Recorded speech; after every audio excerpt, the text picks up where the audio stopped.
Hey guys, welcome back to the channel.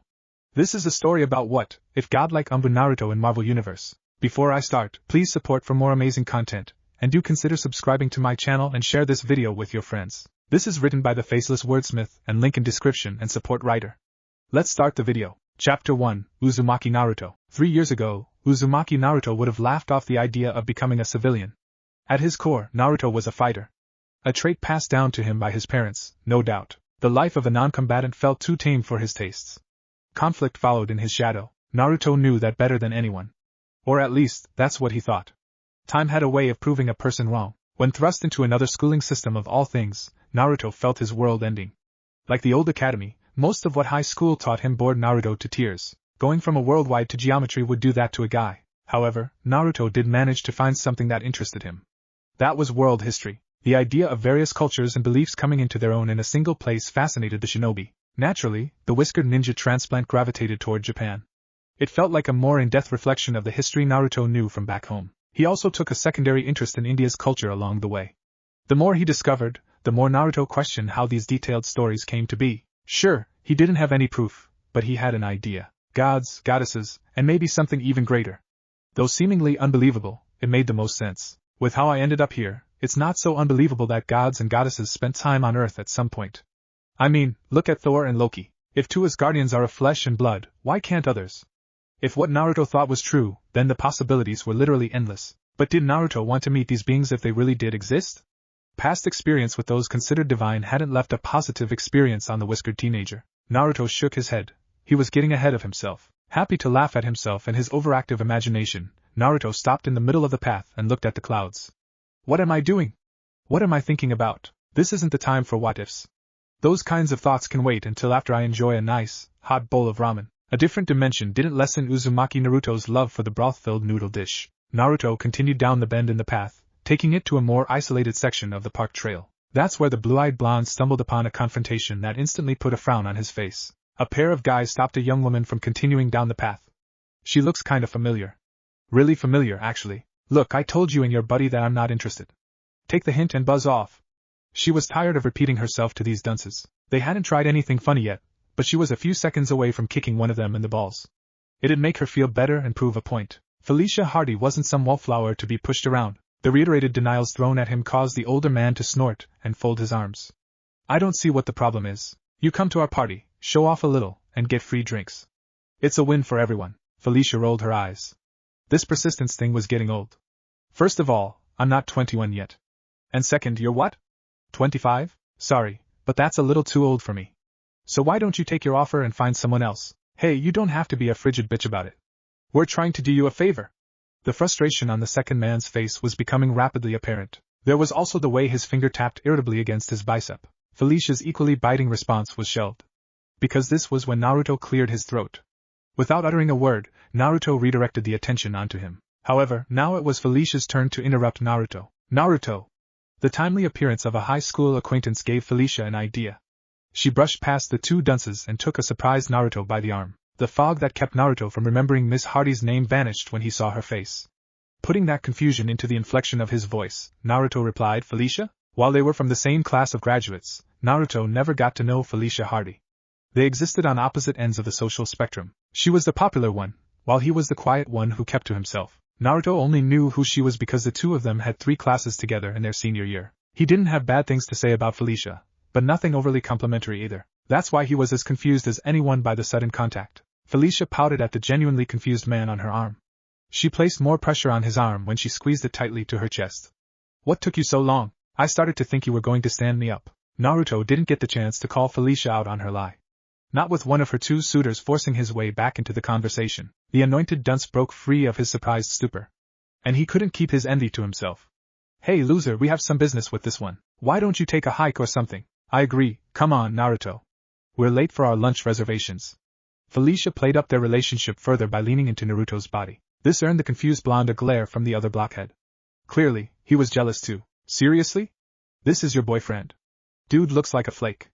That particular piece of unsolicited judgment destroyed whatever patience Naruto might have had. With one eyebrow twitching dangerously, Naruto repeated the word in his brain. Flake, huh? He'd show them a flake. It was time to break out an old ninja trick on these fools. Killing intent would have done the job, But Naruto didn't want to stop their hearts, so he settled for the next best thing. He dropped the physical weight of his chakra on the fools. Did you say something? It was equivalent to having an ocean's worth of water dropped on top of them, and it showed. Naruto took a vindictive pleasure in seeing both men sweat like pigs as they backed away from him instinctively. Ah and nah. Let's go, Bryce. His prevailing satisfaction turned into a chuckle. Naruto's laughter trailed the two men as they scampered away fearfully. The only reason he stopped laughing was Felicia poking him in the chest. You say something? The lack of attention on her put a pout on Felicia's lips. She cocked her hip to the side, put a hand on that hip, and repeated herself for Naruto's benefit. I said thank you for the help. They were getting on my nerves. Curious like a cat, the young hardy wanted to say more. She questioned how Naruto made her unwanted tagalongs panic like he did but kept those inquiries to herself for now. Besides, she got to savor how they scurried off like ants. Serves them right. Oh, don't worry about it. Then again, you didn't leave me with much choice. Did you? It was here Naruto dropped a playfully pointed look on his fellow blonde. There wasn't any remorse in Felicia. What she gave Naruto his troubles was a cheeky smile. That ended up becoming Felicia sticking her tongue out at Naruto. Sometimes a girl has to do what a girl's gotta do, Naruto conceded to Felicia's point. If people were harassing him, he'd do whatever it took to shake them. Shrugging off the harmless way she manipulated him, Naruto left Felicia with a friendly smile. At least I could help. Have a good day, yeah? He made it all of 3 steps before Felicia barred his path by moving in front of him. Ironic. Hold on a second. Where do you think you're going? Blinking at the young woman, he pointed past her shoulder and down the path. I planned on going that way. So if you don't mind, actually, I do mind. Whether you wanted to or not, the fact is you helped me out. That means I owe you one, and Felicia Hardy doesn't do debts. So as my way of paying you back, we're going out for lunch. Understood? Her serious tone hinted Naruto had little choice in this matter as well. However, Naruto wouldn't be him without some stubbornness. Raising his eyebrow also helped Naruto match the expression on Felicia's face. His response came with the start of a smirk. What if I already have plans? His contrarian response earned him another 3 jabs to the chest from the stunning woman. Either Felicia knew him better than he thought, or she had skills at seeing through bullshit. You're telling me you turned down a date with Felicia Hardy? Makes a girl wonder. Unlike most in similar circumstances, the blonde Uzumaki laughed off the poorly veiled questioning of his sexual preferences. A younger him would have definitely exploded from such a comment. Funny, I don't remember anyone saying anything about a date. I could have sworn I heard the word lunch. Felicia's blue eyes twinkled, showing how much she appreciated the back and forth banter between her and Naruto. Felicia liked to think of herself as a free spirit. Her interests lay in men who weren't trying too hard to look cool, not to mention the trick Naruto used to scare off those 2 idiots. Interesting indeed. It was likely a slip of the tongue. I definitely meant a date, and as a gentleman, you shouldn't actively work against my expectations. The Cheshire grin indicated how serious she was taking this whole thing, but neither teen cared all that much. Fine, Naruto's inevitable relenting got a big smile from Felicia. But I want it written down that I'm only doing this because I have an empty stomach. You got that? Your extraordinary circumstances have been noted, now get that rear in gear. I'm feeling peckish. Bumping Naruto with her hip, Felicia took the lead, leaving Naruto to shake his head in good humor. The walk that followed was best described as comfortable.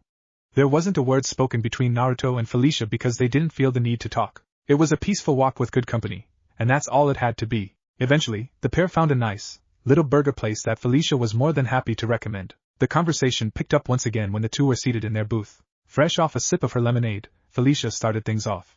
Now that you're done with school, what's next? She asked and answered this question 100 times, but she was interested in hearing Naruto's answer. You'll be the first to know once I have an answer. I suppose I spent too much time in the present to think about my future. What Felicia and the others didn't know was the reasoning behind that.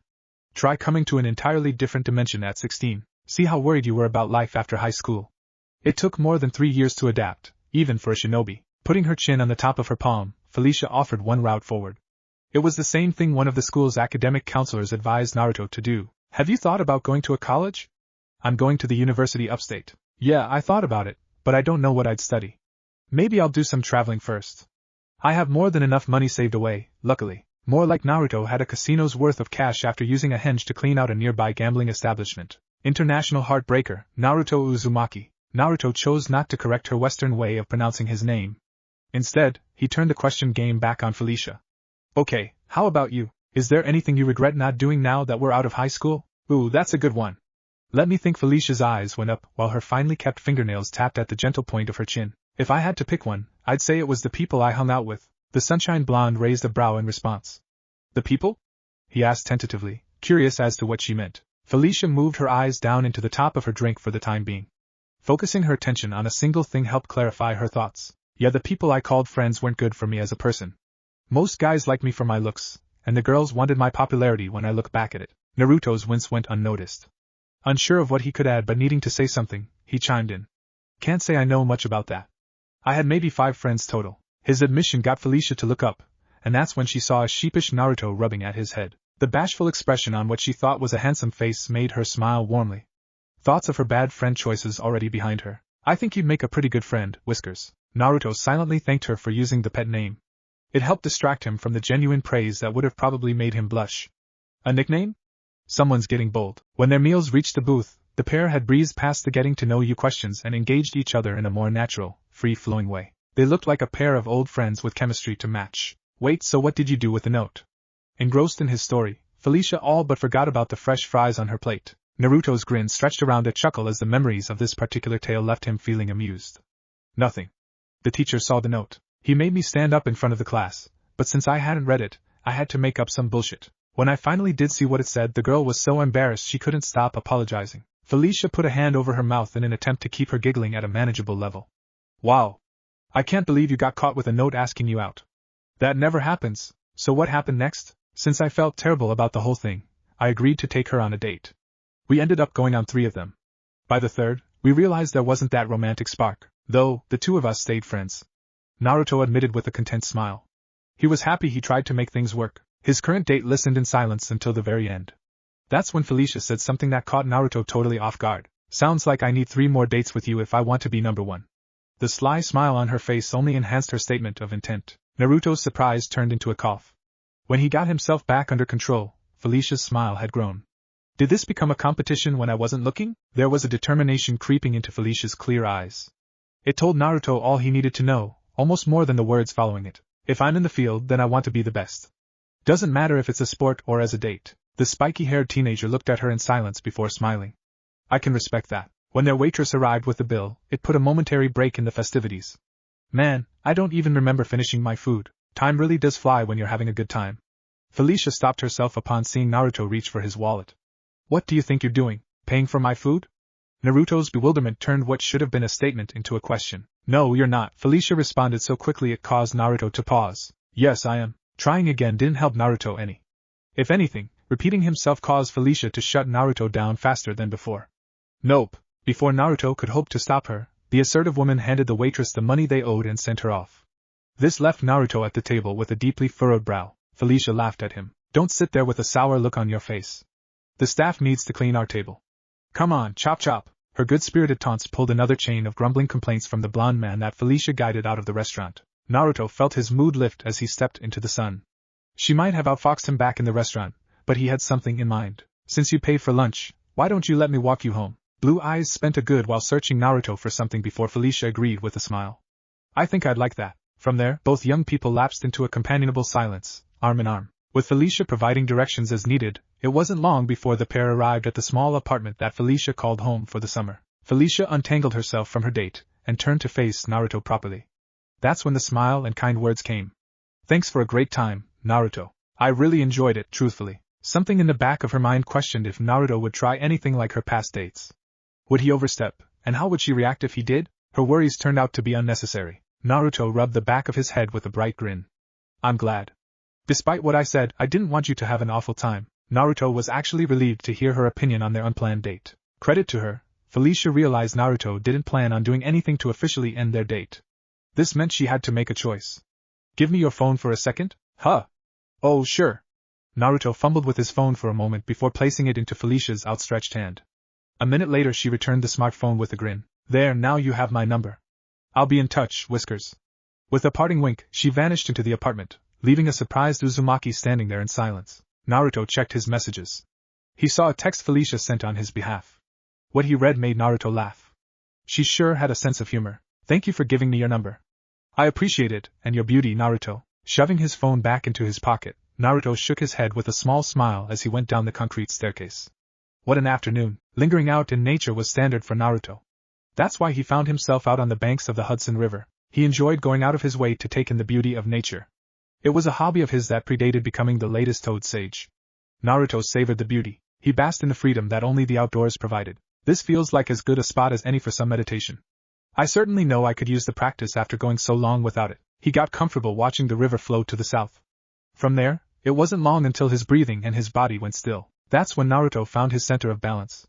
Despite having gone a few months without meditating, the young Uzumaki didn't need long to capture what he was searching for. The natural energy going through New York wasn't as prevalent as in places like Konoha or empty Mayaboka, but it felt richer. Naruto still had difficulties describing the differences in a way that made sense. In, out, in, out. Without movement plaguing him, Naruto opened himself up to the world around him.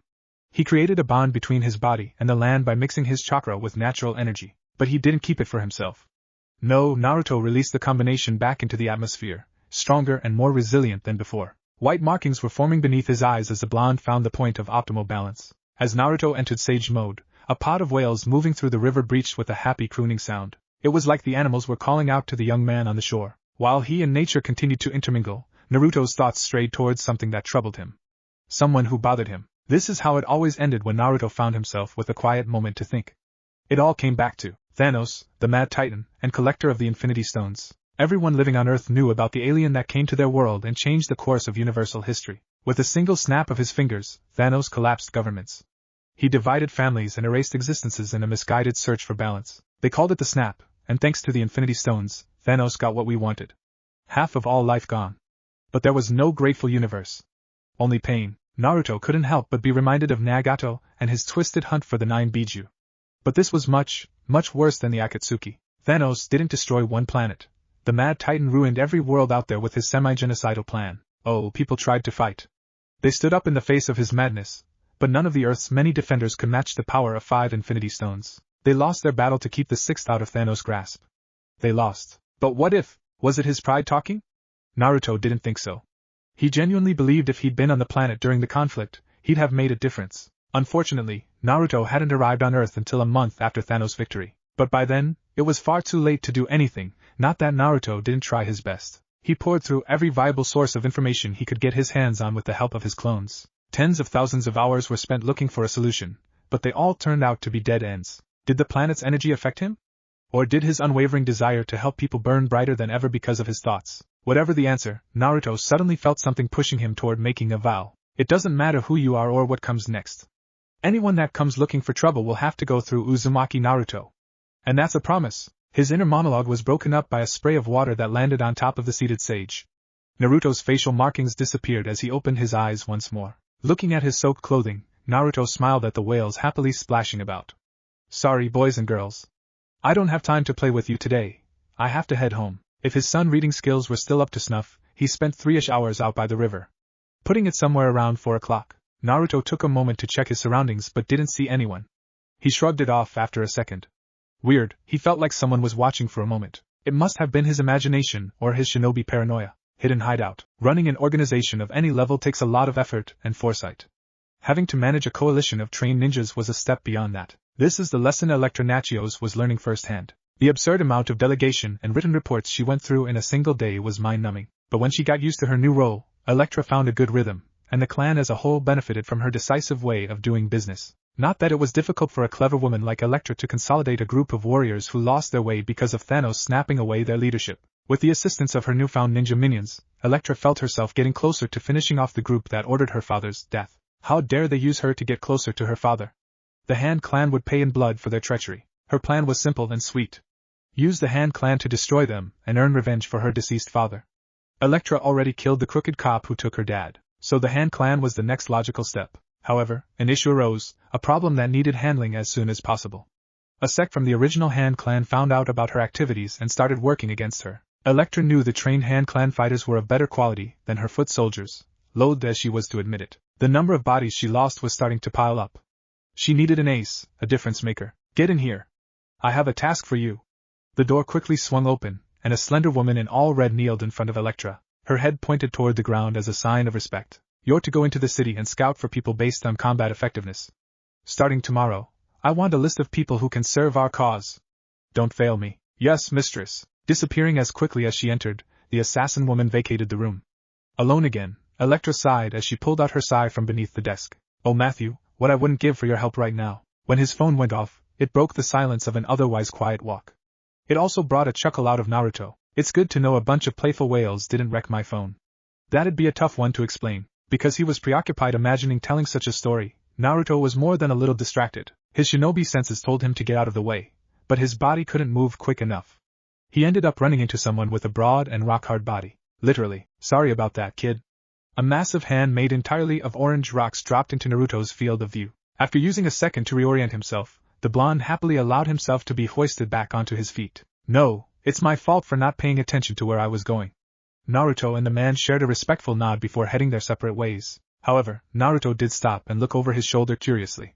Orange rocks? You're alright in my book, rock dude. Putting the accidental meeting behind him, Naruto continued home. Thankfully there weren't any other delays on his way there, and after some cleaning and a nice shower, it was time for the blonde to finish making his dinner. Good thing I left the meat cooking in the crock-pot all day. He needed his pot roast tender. Struck by an idea that was more fun than necessary, Naruto gathered up the carrots and potatoes and put them on 2 different cutting boards. This is definitely a reckless waste of chakra, but I'm an Uzumaki. So I say fuck it. A shroud made entirely of chakra built up around Naruto, creating a blue outline. He turned that into the infamous Uzumaki chakra chains. Reducing the number of chains down to 1, Naruto began chopping away at the vegetables. Ha! If Ka-chan saw me now, she'd either be laughing her ass off or scolding me for being so dumb.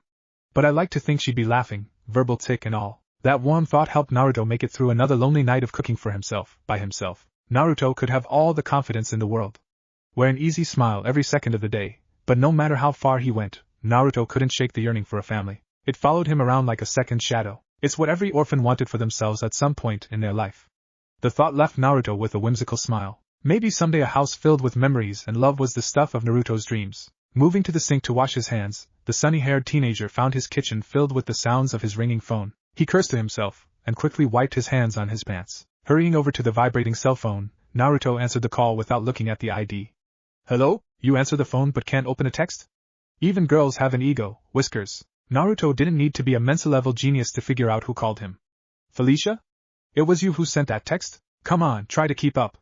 Yes, it was me. You would have known that if you actually opened it up. Oof. She had a point. Rubbing the back of his head, Naruto smiled sheepishly. Sorry. I was a little busy when the text came in, and then it kind of slipped my mind. Don't worry, I'm just messing with you. So I have a favor to ask you. A favor? Naruto repeated after her as he set one of his elbows on the marble countertop. I want to start at the gym until I go away to school. And I figure it'll be easier to get my butt up in the morning if I have a partner. So what do you say? Naruto's personal training routine was 10 times more intense than any gym, but going with Felicia would kill time. So sure, why not? When and where? Thank God. You're a lifesaver, Naruto. Meet me at my place, say 6:30 in the morning? There's a gym 2 blocks from here. Alright. I'll see you tomorrow. Bye. Goodbye. Yendi. Chapter 2, Moving Forward. Is this the best you can do? I thought you wanted to get in better shape. You won't get there if you can't keep up when things get tough. Move your legs, woman. Naruto provoking her in such blatant ways worked because of his physical appearance. The spiky-haired teen didn't look like someone who'd been working out for the last 3 hours. He wasn't even breathing hard. Felicia couldn't say the same. Unlike her training partner, she appeared hard at work. The proof was in her healthy sweat and flushed face. She was the epitome of effort and exertion, all wrapped up in one place. Shut up. Ha ha. Not everyone is a stamina monster like you. I thought you aimed to be the best? Where'd all that fire go? Right now, I'm hearing a bunch of worthless excuses. Having been at this for a few months, Naruto knew what buttons to press. He didn't always use these motivational tactics, but they were effective when Felicia ran on fumes. Naruto understood the power of doubt. When it came to motivators, there were few more effective than doubt, and for someone hyper-competitive like Felicia Hardy, it'd do wonders. After all, it worked on a younger and dumber version of himself. The memories from his past left Naruto smiling. Things got tough, but Naruto wouldn't trade his life for anyone else's. His life experiences turned him into the person he was today. One of Felicia's fatigued grunts shook Naruto out of his thoughts. Her legs moved like a lead weight, but she refused to let it stop her. Felicia ruthlessly stomped down her exhaustion and doubled down to finish her run. Grr, I'll show you worthless, you bastard. That's more like it. I want that intensity going forward. Naruto didn't take the insults personally. He'd be more worried if Felicia didn't snap back. The passing venom in her voice meant everything was working like a charm. He left Felicia to work out while he spent his time thinking about these last few months. Their mornings were for training. When afternoon rolled around, it was time for lunch, and always together. Looking back on their time together, Naruto couldn't select one memory over the others. He simply enjoyed the time they spent together as a whole. More so, he enjoyed having a friend again. The kind of fun and interaction he shared with Felicia wasn't present in his life during recent years. Naruto had friends in school, but they came and went with the bell. Hanging out with the young woman next to him was a conscious choice on his behalf, and one of his better choices in general. Phew. Ha-dee done. Her hard work was rewarded by Naruto with a water bottle. A grateful and thirsty Felicia took the bottle and chugged down its contents. Breathing out a huge sigh, she slumped forward into the treadmill console. Take that, told you I'd do it. His belief in her never wavered, despite what he said. The warm smile he showed her was proof of that. A glance down told Naruto how far he ran alongside Felicia. He'd be keeping that number to himself. No need to ruin her hard-earned high. You sure did. Congrats, you finished your first half marathon, and in good time too. Her content expression wasn't tarnished in the slightest by the sweat or tiny stray hairs sticking to her forehead because of the sweat. Felicia refused to let Naruto's efforts on her behalf go unacknowledged. I couldn't have gotten this far without your help, Naruto. It was only natural for Naruto to wave her off. He never cared much for the idea of credit. That hadn't changed. The notion of him being responsible for Felicia's growth was absurd. Nonsense, you put in all of the effort. I was just here for moral support. It's what friends do, best friends. Felicia's voice held nothing but confidence as she corrected the statement Naruto put forth. In her mind, that's what she and Naruto were. Her fellow blonde was everything her high school friends weren't in the best ways. Say what? Whiskers, we literally hang out for hours every single day. I've seen you daily for the last 3 months. If we aren't best friends, I don't know what we are, and honestly it felt great calling Naruto that. Her best friend. Hers, using laughter as a means to hide his embarrassment. A sheepish Naruto silently agreed with her rationale. He never really thought about giving their relationship a title, but Felicia wasn't wrong. No, you're right. Absolutely right. And you know what? Since you kicked ass today, lunch is on me. The promise of a reward sent a burst of much-needed energy through Felicia's worn-down body. Bounding over to Naruto, she looped her arms around him mid-laugh. You're the best personal trainer a girl could ask for. Most men would die for a hug from Felicia Hardy and a sports bra. Not Naruto. Not now. He just grimaced as she got her sweat all over him. Gross. Let go, he whined pitifully in between her arms. Never. Hold still, and let me show my affection. She pushed herself further into their embrace and purposefully so. This time her face landed against the crook of Naruto's neck. It was a golden opportunity for a sweaty nuzzling of Naruto's neck. His second grimace put a smirk on Felicia's face. That will teach you to work circles around me, Whiskers. If I'm suffering through stickiness and sweat, then you are too. Not only that, but she got the chance to feel her best friend's attractive body. That's a win-win. Breaking free from her snare, Naruto wore a decent share of Felicia's sweat on him. Was it gross? Yes. But it wasn't as bad as blood and gore. Hallmarks of his last profession. I think it's time to hit the showers. Felicia tucked her arms behind her back and smiled, acting innocent despite what she had just done. Try and hurry up this time, Whiskers. I want the best pizza in town, and I want it quick. Naruto gawked openly at the gall his best friend showed. How dare she falsely claim he took too long when it was him waiting on her. Unfortunately for Naruto, he didn't get the chance to complain. Not with Felicia already walking away from him. While Naruto stood still in shock, another guy from the gym walked up to him. The stranger also found his gaze locked on Felicia's last location. I can't blame you for staring, man. She's hot as hell. Shut up. The summer came and went before Naruto knew it. Now the young Uzumaki found himself a day removed from his 19th birthday. Most people would throw themselves a party, but to Naruto, his birthday was a day of mourning, not celebration. How could he bring himself to party on the date he lost both of his parents? Naruto understood his mother and father better than most. He knew what they wanted for him. He knew they'd wish for him to enjoy his life instead of looking back on what could have been. But doing that was easier said than done. Running a hand down the front of his face, the bedridden blonde grumbled into the darkness created by his palm. Once his hand dropped onto the bed, it was just Naruto staring blankly at his ceiling. There's no reason to lay around all day thinking about this again. He forced himself out of bed with an overdue roll, leaving his blanket behind in a bunched-up mess. Already going toward the kitchen, Naruto had water in hand. It was his much-needed cure for a dry mouth. This time Naruto's sigh was one of relief. He wiped his mouth, rubbing away the water and looking at the overcast sky. October in New York, the months are the same, but the weather couldn't be more different from Konoha. Ah. That reminds me. I need to buy some candy for Halloween. Apartment or not, the kids will want their candy. And I don't want to disappoint them. Thinking of the sweet-giving holiday returned a characteristic grin to Naruto's face. I also need a good workout after doing shit all yesterday. Alright, now that's an idea. Let's take a trip down to Silver's gym, and see if I can find anyone dumb enough to box with me. A.k.a. fresh meat. The idea of beating up someone older and more experienced than him put a shine in his blue eyes. It was too bad most of the regulars wizened up and stopped accepting his challenges. That was a good 10 days. Naruto was gearing up for the day ahead when the sound of gunshots echoed through the area. With his enhanced senses, the loud bangs were 10 times louder, and as a result, Naruto jumped in alarm. When the trained soldier dropped down, he held his kunai in a death grip. The tool was freshly withdrawn from the small pocket seal printed on his inner forearm. Naruto used invisible ink to keep his tattoo-like Fuinjutsu from drawing attention. Upon realizing there was no danger, he took a moment to calm his scrambled battle instincts. New York might be quieter now, but it won't change completely. Snap or not, he was still getting used to it, but there were moments where the unpredictable nature of the city caught him off guard. Naruto sent his all-purpose shinobi tool back to its resting place with a quick burst of chakra. Time to get back on track. First things first, get some candy and then kick some ass. Also, let's throw some ramen on the list. Now that's a schedule I can get behind. Today wasn't looking too bad. Empire State University. That night, Felicia Hardy's day wasn't looking too bad. After she crushed the quiz in her philosophy class, a handful of her dorm sisters convinced Felicia to attend a party with them on campus. She was hesitant at first, but the idea of going in a group helped swing her. Maybe going to the party and blowing off some steam would help her in the long run. The start of the semester had been a pain, and this seemed like a decent enough outlet, though she wasn't so sure about her peers and their choice of outfits. Felicia picked a simple shirt, fitted jeans, and a BLO jacket for herself. However, a few of her dorm mates wore low-cut dresses of all things. She knew they wanted the attention, but the cold must have been a bitch and a half. Better them than me, I know what you're thinking. I see it too. The other girls think if they show out, they'll hook, and I quote, some hunky juniors or seniors. Really, I'm not sure if I should laugh or feel sad for them. A young woman with brown hair let her opinion be known. Her coy grin hinted at her being closer to the laughing spectrum than the sad one. Felicia wouldn't leave her wry snort bottled up. It sounded absurd when said aloud but nailed the airhead sorority girls to a T. Why are you coming again? You already have a boyfriend, Aaron. You're right. He's coming to the party too. We're gonna hang out. What about you? How come you haven't hooked up with anyone yet? A girl like you can get anyone she wants. I'm sure of it. Her immediate response to Aaron's innocent question was a visible frown. Felicia followed that up by waving off the notion, something she picked up during her time with Naruto. With these boys?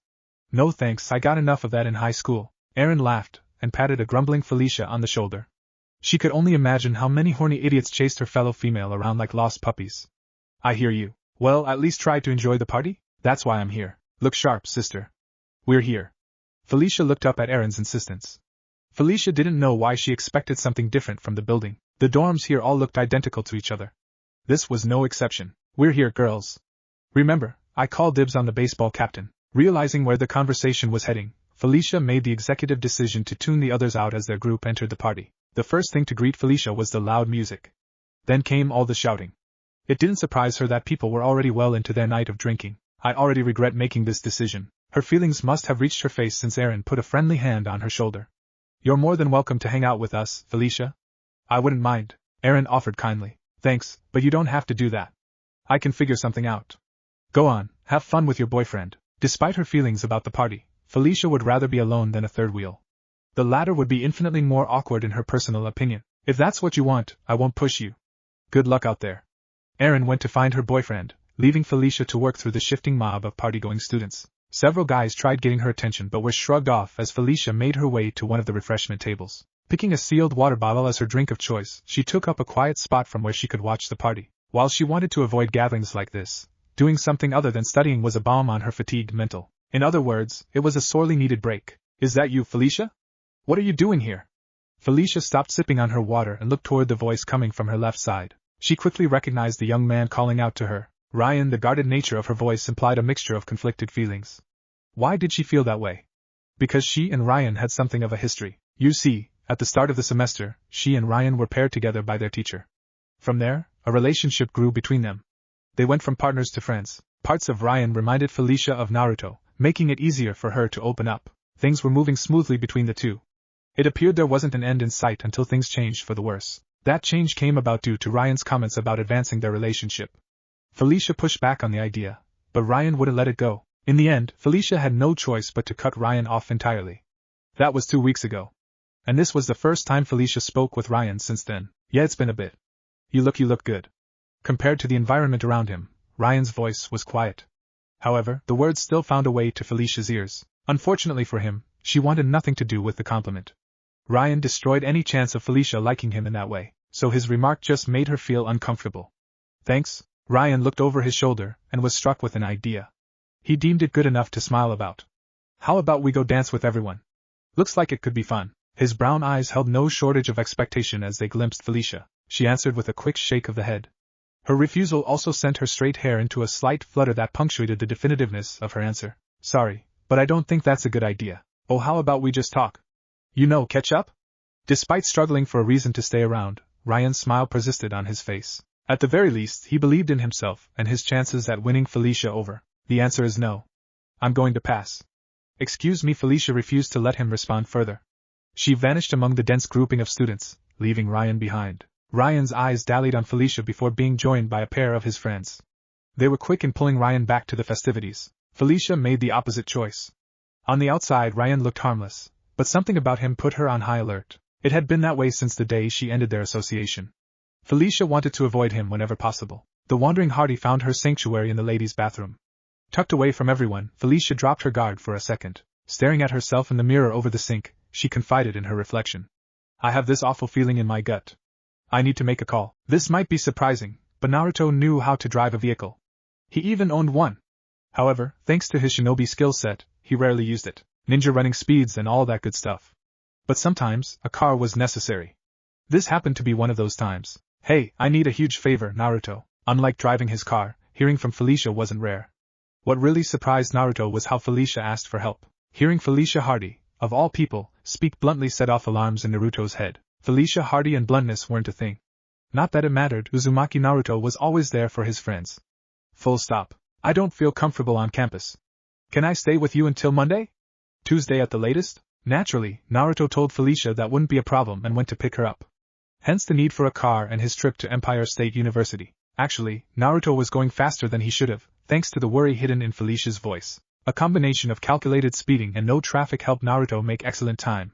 He made the 30-minute drive in less than 20, and avoided any police attention. The more complicated part was finding the correct building.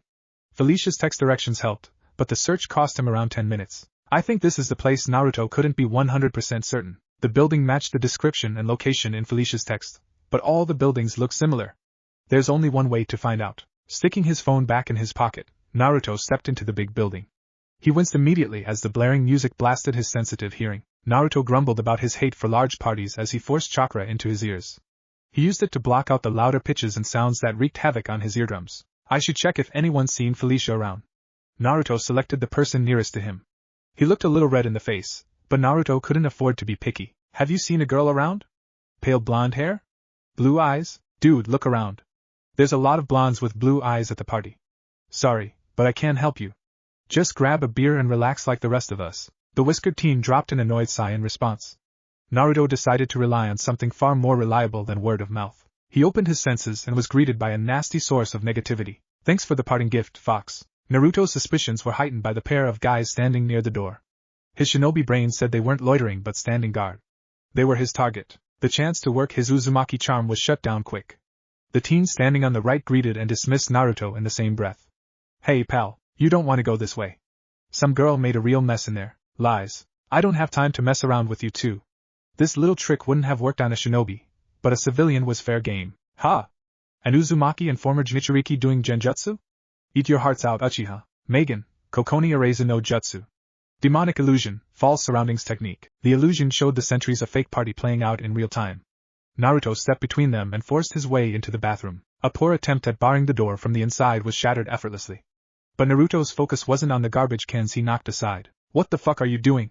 A tangible wave of anger came off Naruto and spread through the room. Along with it came a weight that pushed down on Ryan. What Naruto saw that made him so angry was Ryan pinning Felicia to the wall. Worst, he saw ripped clothing on the ground between them. Hey. You can't be here. Get out, goddash. Naruto shot across the gap faster than Ryan could hope to follow. With only one hand, he hoisted Ryan up by his throat. Naruto ignored his choking sounds and dragged him away from a misty-eyed Felicia. The wrathful Uzumaki was immensely relieved to see Felicia with her bra and jeans still on. Good, he wouldn't have to kill this punk. Ryan watched a black film crawling into the blue of Naruto's eyes. It was a phenomenon he chalked up to his oxygen-deprived brain seeing things. Ryan had better things to worry about. Like saving his ass. It's not what you think.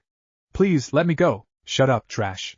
Naruto hurled the garbage in his hands through the nearest stall door with a crash. He watched Ryan's head bounce off the wall, knocking him out on impact. Fittingly, the piece of crap landed in a toilet bowl with its seat cover lifted up. Every ounce of rage melted away when Naruto looked at Felicia.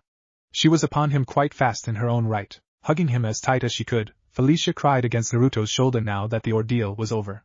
Naruto held her and tried reassuring her with whispered words. Naruto slowly eased her from the hug and took his long sleeve off. He offered it to the half-naked woman. Here, put this on. He'd make do with the tank top he was wearing beneath. Felicia hurried to put the shirt on. Covered and feeling more secure, she buried her face in Naruto's chest. The tears were quick to follow. Their hasty exit happened to grab the attention of Eren and her boyfriend. What's going on here? Felicia, why are you crying? The worry in Eren's voice was genuine. Ryan, every word she tried speaking ended up making her tongue go limp. Either that or her throat tightened. Thankfully, Naruto saw her struggle and stepped in on her behalf. Ryan tried forcing himself on Felicia. I stopped him. Credit to Eren, she didn't let Naruto's stone-faced expression stop her from raising her suspicions. And who are you exactly? Eren, this is Naruto. The guy I told you about. She might be shaken, but Felicia wouldn't allow Naruto's intentions to be called into question. You're that Naruto? Naruto looked at Felicia yet didn't voice his question for obvious reasons. Probably, but this isn't the best time for introductions, Eren agreed. You're right. Come on, let's go back to the dorm. Actually, Naruto is taking me to the city. I'm going to stay with him.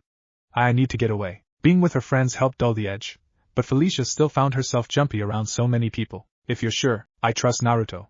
The quickness of Felicia's answer hid her true feelings. Felicia didn't believe herself capable of trusting anyone but Naruto at this time. Let's go. Naruto's apartment. This is at my place. The spare room is ready for you if you're looking to get some rest. Naruto assumed that would be the case. It might only be 11:05, but the day was an eventful one for his guest.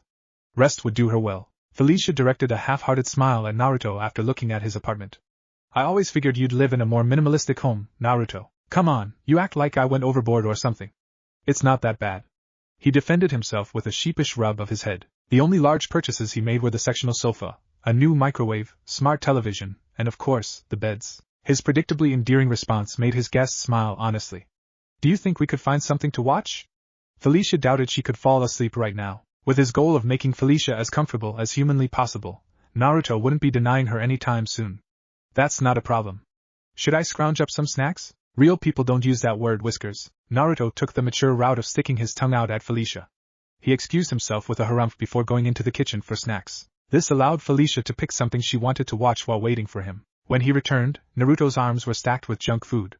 Seriously, it looked like he emptied his whole pantry. Wait, did you pull up anime? The level of surprise he showed alongside his expression left Felicia feeling a little embarrassed. What if I did? Nothing. I'm surprised, that's all. I thought you'd be too cool for something like anime. He clarified his vague outburst before it got him in trouble. Naruto unloaded the trove of snack foods onto the coffee table. But before he sat down, he had another stop to make. I'll be right back. I'm gonna grab some blankets. Looking at everything Naruto brought, Felicia shook her head fondly. You big idiot, you don't have to go this far, but thank you, she whispered to herself, already feeling better in the quiet setting of her best friend's home. Hey, I just sneezed. Were you talking about me in here? That's a myth, stupid. Hurry up and sit down so we can start the show. Though she rolled her eyes at his silliness, Felicia couldn't stop herself from smiling. Hi, no need to bite my head off. Sheesh. Naruto flopped onto the couch with a happy sigh. He was quickly joined by Felicia, who scooched over to him. She surprised Naruto by taking his hand under the blanket. He responded by squeezing her hand in a show of support. As the anime started, both young people settled in for the night. Felicia stayed past her initial estimate of 4 days, which Naruto welcomed. During that time, she decided to drop her classes at the university. She just wasn't comfortable with the idea of crossing paths with Ryan. It was another choice Naruto supported. It wasn't until Thursday that Felicia traded his couch for the spare bedroom. Some days she woke up looking like shit, and others, she was right as rain. To Naruto, both of these were steps in the recovery process. They were 2 weeks out from the incident in the bathroom. And by now, Felicia was comfortable enough in Naruto's home to move freely. With Naruto's permission, of course. Her search for the blonde took Felicia to the one place she hadn't seen over the last month. She opened the door tentatively, letting her in the sight of Naruto mid-workout with a heavy bag that swung on a thick metal chain. A spellbound spectator watched Naruto alternate between fluid dodging and fierce striking. Each blow Naruto scored made the whole bag shudder. It also helped Felicia envision her new goal. Naruto was clearly strong enough to help her with her plans. Shaking herself free from her trance, Felicia called to the unaware blonde. Hard at work, aren't we, Whiskers? Her unexpected interruption caused Naruto's shoulders to hike upward. Thankfully, he repressed any form of violence that usually came from surprising a ninja. Good morning. Teach me. What? Teach me how to fight. Her determination to get strong flowed into her hands, which balled into a pair of clenched fists. With the skill Naruto showed, she wouldn't be anyone's victim. She could get her revenge. However, an experienced shinobi like Naruto saw something more. He detected a darkness in Felicia that worried him. There were assumptions, but Naruto was willing to be proven wrong. Actually, he'd prefer to be wrong about this. You want to learn how to fight? Why? When she shut her eyes, Felicia saw Ryan and his sickening grin. Never again. He has to pay. I'll make him pay for what he tried doing to me. That trash needs to die. Because her eyes were closed, she missed Naruto's disappointment turning into profound sadness. He knew it was coming, but that didn't change what he had to say. No, Felicia's eyes reflected a combination of shock, hurt, and betrayal. Despite the intensity of her emotional stare, Naruto didn't back down. What? It never crossed her mind that Naruto, of all people, would deny her this. Why? Why won't you help me? You know what he wanted to do. No matter how she looked at it, the hurt woman couldn't understand why Naruto was going against her. Naruto, of all people, should realize what this meant to her. He was her friend. He was meant to be on her side. You're right. I do know what happened. But what you're talking about isn't something you take lightly. If you follow this path, there might be no coming back. You realize that, right? Revenge will take a part of you that you'll never get back, Felicia. As he spoke, a sadness spread over Naruto. Revenge was a terrible business. He saw what it did firsthand and wanted no part in endorsing it. Felicia Hardy was no killer. Her hands didn't have blood on them. This wasn't a shinobi trained to take a human life. She was a civilian. There were so many words she wanted to say, but none of them came out. The bubbling rage in Felicia made it hard to think, let alone talk. Somehow she managed a seething retort. If you aren't with me, we're done here. Storming off, the harsh sound of slamming doors followed her warpath as she gathered her belongings and left Naruto's apartment for good. Naruto withered upon himself, deflating with a tired sigh. I'm sorry for the pain I caused you, Felicia. It's not something I enjoy doing, but I refuse to be an accessory to your descent into the dark. The emptiness of his apartment wasn't lost on Naruto. With a long breath going through his lungs, he pivoted back to the heavy bag and worked his aggression out on the inanimate object. Thud. Thud. When you extend a helping hand, be wary. For those in front you may bite that hand instead of taking the help you offer. Thud. I tried helping you. The rest is in your hands, Felicia. December, 2 weeks before Christmas. The holidays is when Naruto's charitable spirit was at its strongest. He could have bought anything he wanted and called it a present to himself, but that was boring. Instead, Naruto visited nearby orphanages and brought gifts with him. He could live for another 300 years and never forget the faces of the kids who walked into a room full of Christmas presents. This year was shaping up to be no different.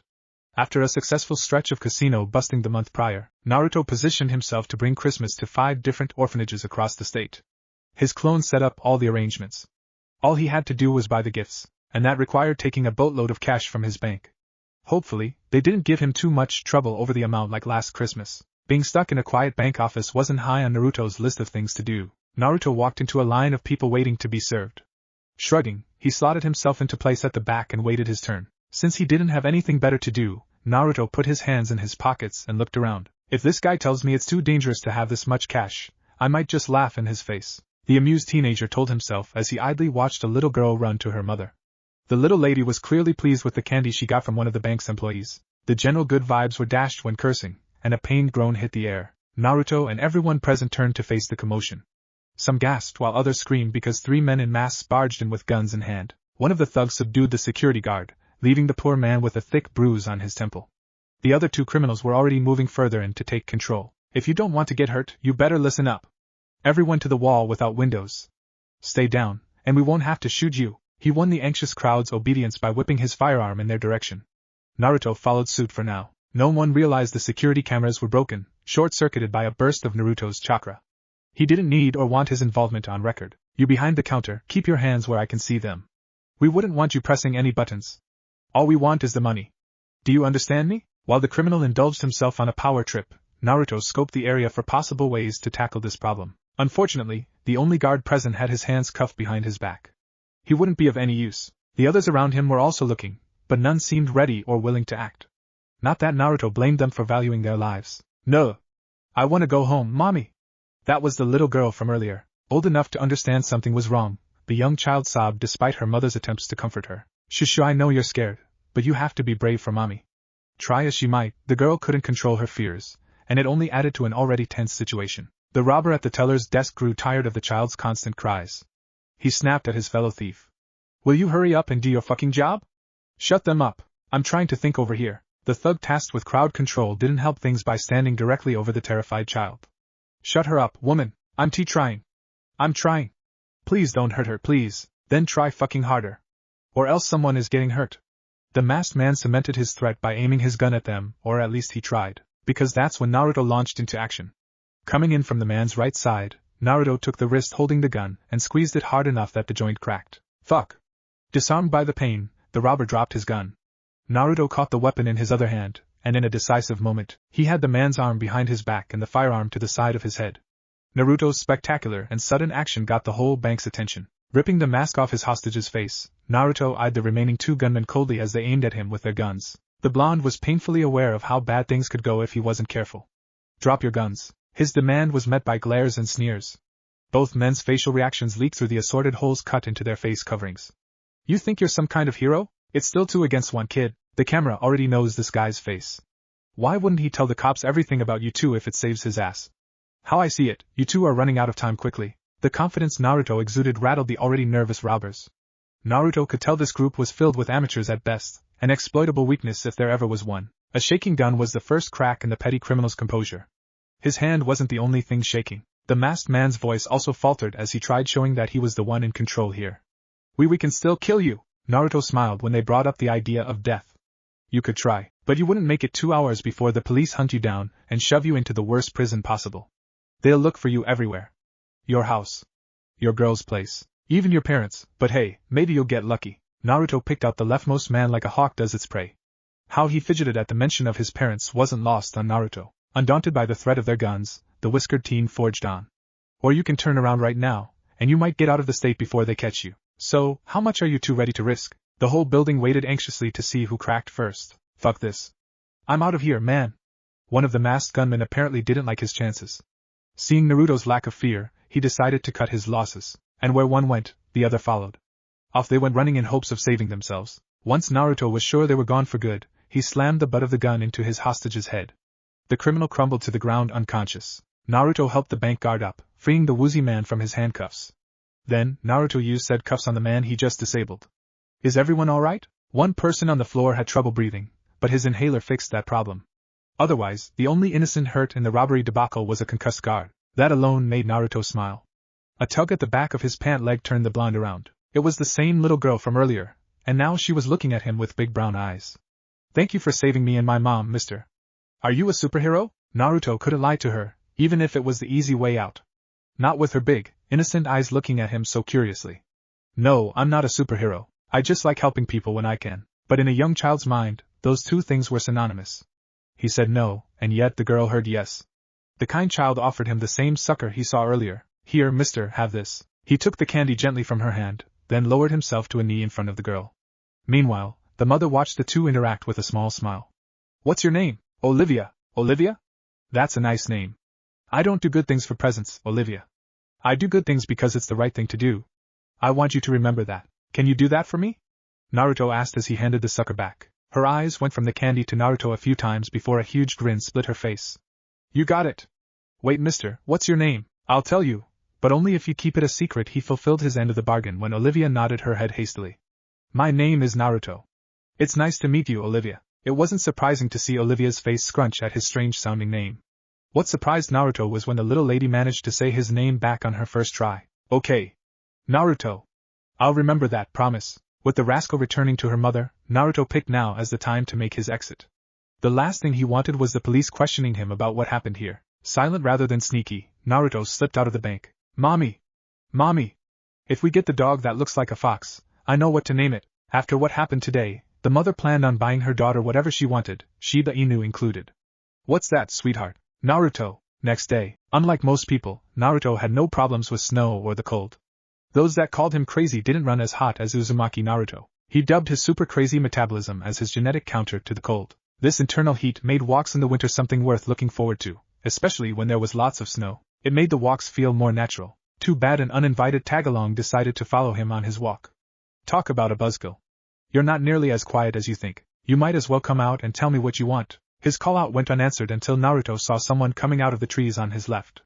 The stalker cleared a 4-foot snowbank in a single jump. They revealed themselves to be none other than Steve Rogers, Captain America. The famous figure looked decidedly less star-spangled in his black thermal sweater and cargo pants. He appeared incredibly warm with his thick boots, just not very patriotic. However, Steve's face was too recognizable to be mistaken for someone else in New York. I didn't have Captain America on my stalker bingo card. An expressive face like Steve's meant Naruto got to see how bothered his offhanded comment made the man. I am not a stalker. The legendary soldier came on strongly enough that Naruto could only smirk at him. Naruto took the theatrical route. He waved his hand flippantly, dismissing the comment and dispersing the breath cloud in front of him. Right. You were just following me from a creepy distance. Definitely not stalking me. The captain had enough good graces to realize his mistake. That's why the original superhero sighed and pinched his nose. The cloak and dagger approach was never my style, hence Natasha's presence on his team for so long. A straightforward kind of guy, huh? I respect that, so I'll be straight with you. What does Captain America want with me? Naruto and the man across from him were alike in this regard. Which is ironic, considering most shinobi were masters of stealth and nuance. That's not to say Naruto couldn't be stealthy when he needed to be. Please call me Steve. Alright, Steve. The question remains the same. Crossing his arms over his muscular chest, the de facto leader of the Avengers started his explanation in earnest. Word has gotten around of a young man saving a bank filled with hostages. Naturally, I'm curious about a potential hero popping up in my own backyard, so to speak. Naruto understood where Steve was taking this and tried cutting the speculation off at the pass. This is the exact scenario the younger man wanted to avoid. I'm afraid you have the wrong guy, Steve. I'm not a hero, just your average kid fresh out of high school. The smirk Steve put on his face suggested he knew more than Naruto was comfortable with. No, I'm sure of it. My source was adamant about a blonde teenager with whisker marks of all things. His average bullshit wouldn't fool Steve Rogers, so Naruto dropped the act. That didn't mean Naruto had to like it. Damn birthmarks. Word sure got around fast. How'd you figure it out? It's pure luck. One of the people at the bank that day also attends my self-help meetings. He brought you up during his time to share with the group. From there, I decided to follow up with some of my sources. After their defeat at the hands of Thanos, there wasn't much that demanded Captain America's attention. So when Naruto's story reached him, Steve leaped at the chance to do something. In a flash, the laid-back expression on Naruto's face turned serious. He didn't expect anything nefarious from America's golden boy, but he wouldn't be caught unprepared. So what now? Here to scold me? Question me? Steve accepted Naruto's reservations instead of being annoyed by them. He supposed it was understandable, all things considered. Here he was, Captain America, showing up out of nowhere with questions in hand. How Nick Fury of him. I'm here to thank you. What you did in that bank saved a lot of people. Our world needs heroes, new heroes. When Steve spoke, it was with both hope and pride. A hero? Me? I don't think so, Captain. It was a coincidence that I was in the right place at the right time. Anyone could have done the same thing given a chance. Every ounce of Naruto's ninja blood rejected the idea of a hero. It didn't matter that multiple countries hailed him as their hero. Naruto didn't believe good and evil worked like that. The world was much more complex than that. What started as a chuckle became full laughter thanks to Naruto's answer. Try as he might, Steve couldn't stop himself from having a good laugh. You remind me a lot of Tony. Not too much, I hope. No offense to your friend, but from what I hear, the only thing bigger than Tony Stark's bank account is his ego. Steve's lingering smile gave off an air of yearning. Like he was reminiscing on an old memory. Tony would agree with you, but I think he's mellowed out since the birth of his daughter. Seeing how Naruto didn't know enough about Tony Stark to contribute, their conversation hit an awkward wall. If that's all, I'll be on my way. Hold it. Outwardly, Naruto was calm as he turned around. However, internally, he cursed and complained about Captain America's insistence. Yeah? What is it? The famous shield bearer from World War II answered Naruto's questions by lowering himself into a fighting position. When Naruto saw this, he turned to sarcasm. You're gonna beat me up? Great. If I'm right about you, you'll be more than capable of defending yourself. Steve's intentions to fight Naruto were set in place as he stepped forward purposefully. You're not letting this go, are you? Not unless you can teleport yourself out of here. Steve's voice was rich with his hard-nosed brand of determination. Ha! You have no idea, Cap. But I'm not gonna show that trick here. Still, the thought left Naruto with a twinge of a smile as he prepared himself for a fight. Seeing how he instigated the whole thing, Captain Rogers took it upon himself to open the proceedings. In the past, he had a shield, but that didn't mean he was helpless without one. Steve Rogers threw a nasty right hook when needed. Training for years with Bucky saw to that. Naruto was far from defenseless.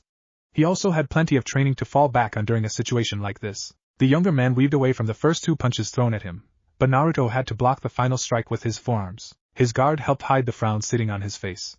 Damn. I'm too rusty if I'm this slow on my feet. Like anything else, combat skills atrophied if they weren't used semi-frequently. Sure, raw talent carried Naruto past the average Joe, but Captain America wasn't some middle-of-the-road thug with an ego bigger than his brain. This was another trained fighter very much in his prime, nimbly sidestepping to the superhero's right. A fast jab in the ribs from Naruto weakened Steve's stance enough for Naruto to shoulder him backward and create breathing space. The winter setting finally made itself known. When Steve stepped back, his foot landed on a patch of ice. Good guy or not, the first Avenger's pride was thankful he avoided an embarrassing tumble into the snowbank. Instinct carried his hands up before his eyes. It turned out to be the right move on Steve's part because he caught the fist Naruto sent for his jaw. From there, things devolved into a test of strength. As both men tried forcing their physical will on the other, the following moments ended in a complete stalemate. This annoyed Naruto and surprised Steve. That serum and his training are no joke. He's a lot stronger than he looks. Neither Steve nor Naruto expressed their thoughts vocally, but one look into their eyes showed a budding respect. A breath later and the pair separated as far as they were allowed. In a short time, Steve learned important pieces of information about Naruto. The younger man hit hard, moved fast, and possessed incredible reflexes. Each of these qualities surpassed that of an average person. This led Steve to ask, "Are you a mutant?" "Nope. Nothing against them, but I'm 100% Humga." Naruto's reply was interrupted by a surprisingly fast knee to the stomach. It was a good surprise attack, but he didn't let Steve get away unscathed. The Toad Sage grabbed Steve by the sides of his skull and headbutted him hard. "NRGH. Really? A headbutt?" Groaning, Steve checked his nose for permanent damage. He was relieved there wasn't any blood or fractures. There was a moment where he thought Naruto broke his nose. "You're the one who sucker punched me, or, I guess, sucker knee?" Naruto wasn't willing to take the flak for something when he was provoked into reacting. Even with the throbbing pain in the bridge of his nose, Steve smirked at Naruto's retort. "Fair is fair, I suppose. But don't slow down on me. I can do this all day." Is something wrong?" Naruto felt obligated to coax something from his opponent after watching Steve slap a palm against his forehead. The action came out of nowhere, literally. It was kind of weird, actually. "It's nothing. I thought I got rid of that line. Turns out, it's still following me around all these years later." At the very least, none of his friends were around to hear what they dubbed one of Captain America's greatest hits. "I'm sorry?" Naruto's total lack of understanding manifested in a confusion-heaped apology. Having no idea what Captain America was on about didn't stop the shinobi from trying to find a way out. "So how about we call it here? Draw sound good?" His fleeting hopes were metaphorically crushed beneath the snow-caked soles of the time-frozen soldier. "Not a chance. I haven't had this much fun in a long time. We're going another round." "Maybe two. There goes that idea." The world-famous man wasn't letting Naruto lament for long.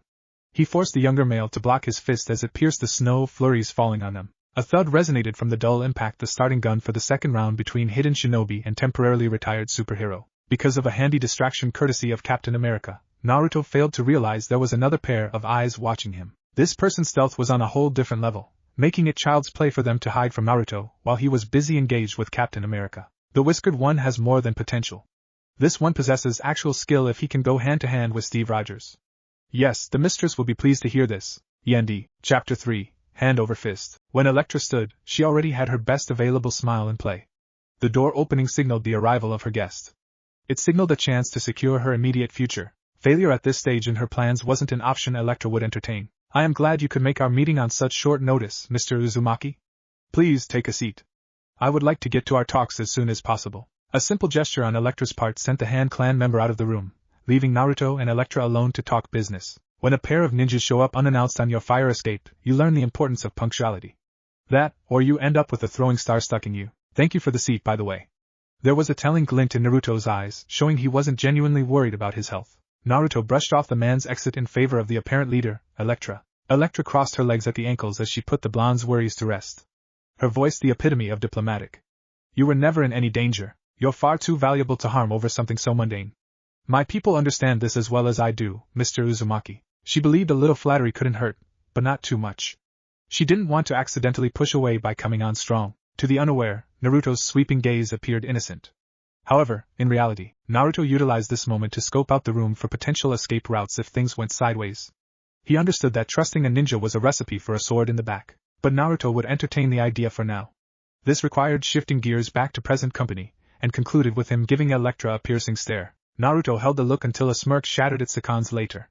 She won points with him by remaining firm under the pressure of his intent. "Normally, I tell you to buzz off in less than flattering words. You know, shove it up your ass and all that. However, your hook intrigues me. So let me ask you, what makes you think I have any value to you?" What could he say? The possibility of intermingling with this universe's brand of shinobi wasn't something Naruto could pass on. "It's simple. I want your skills and I can reward you handsomely if you help me with this problem of mine."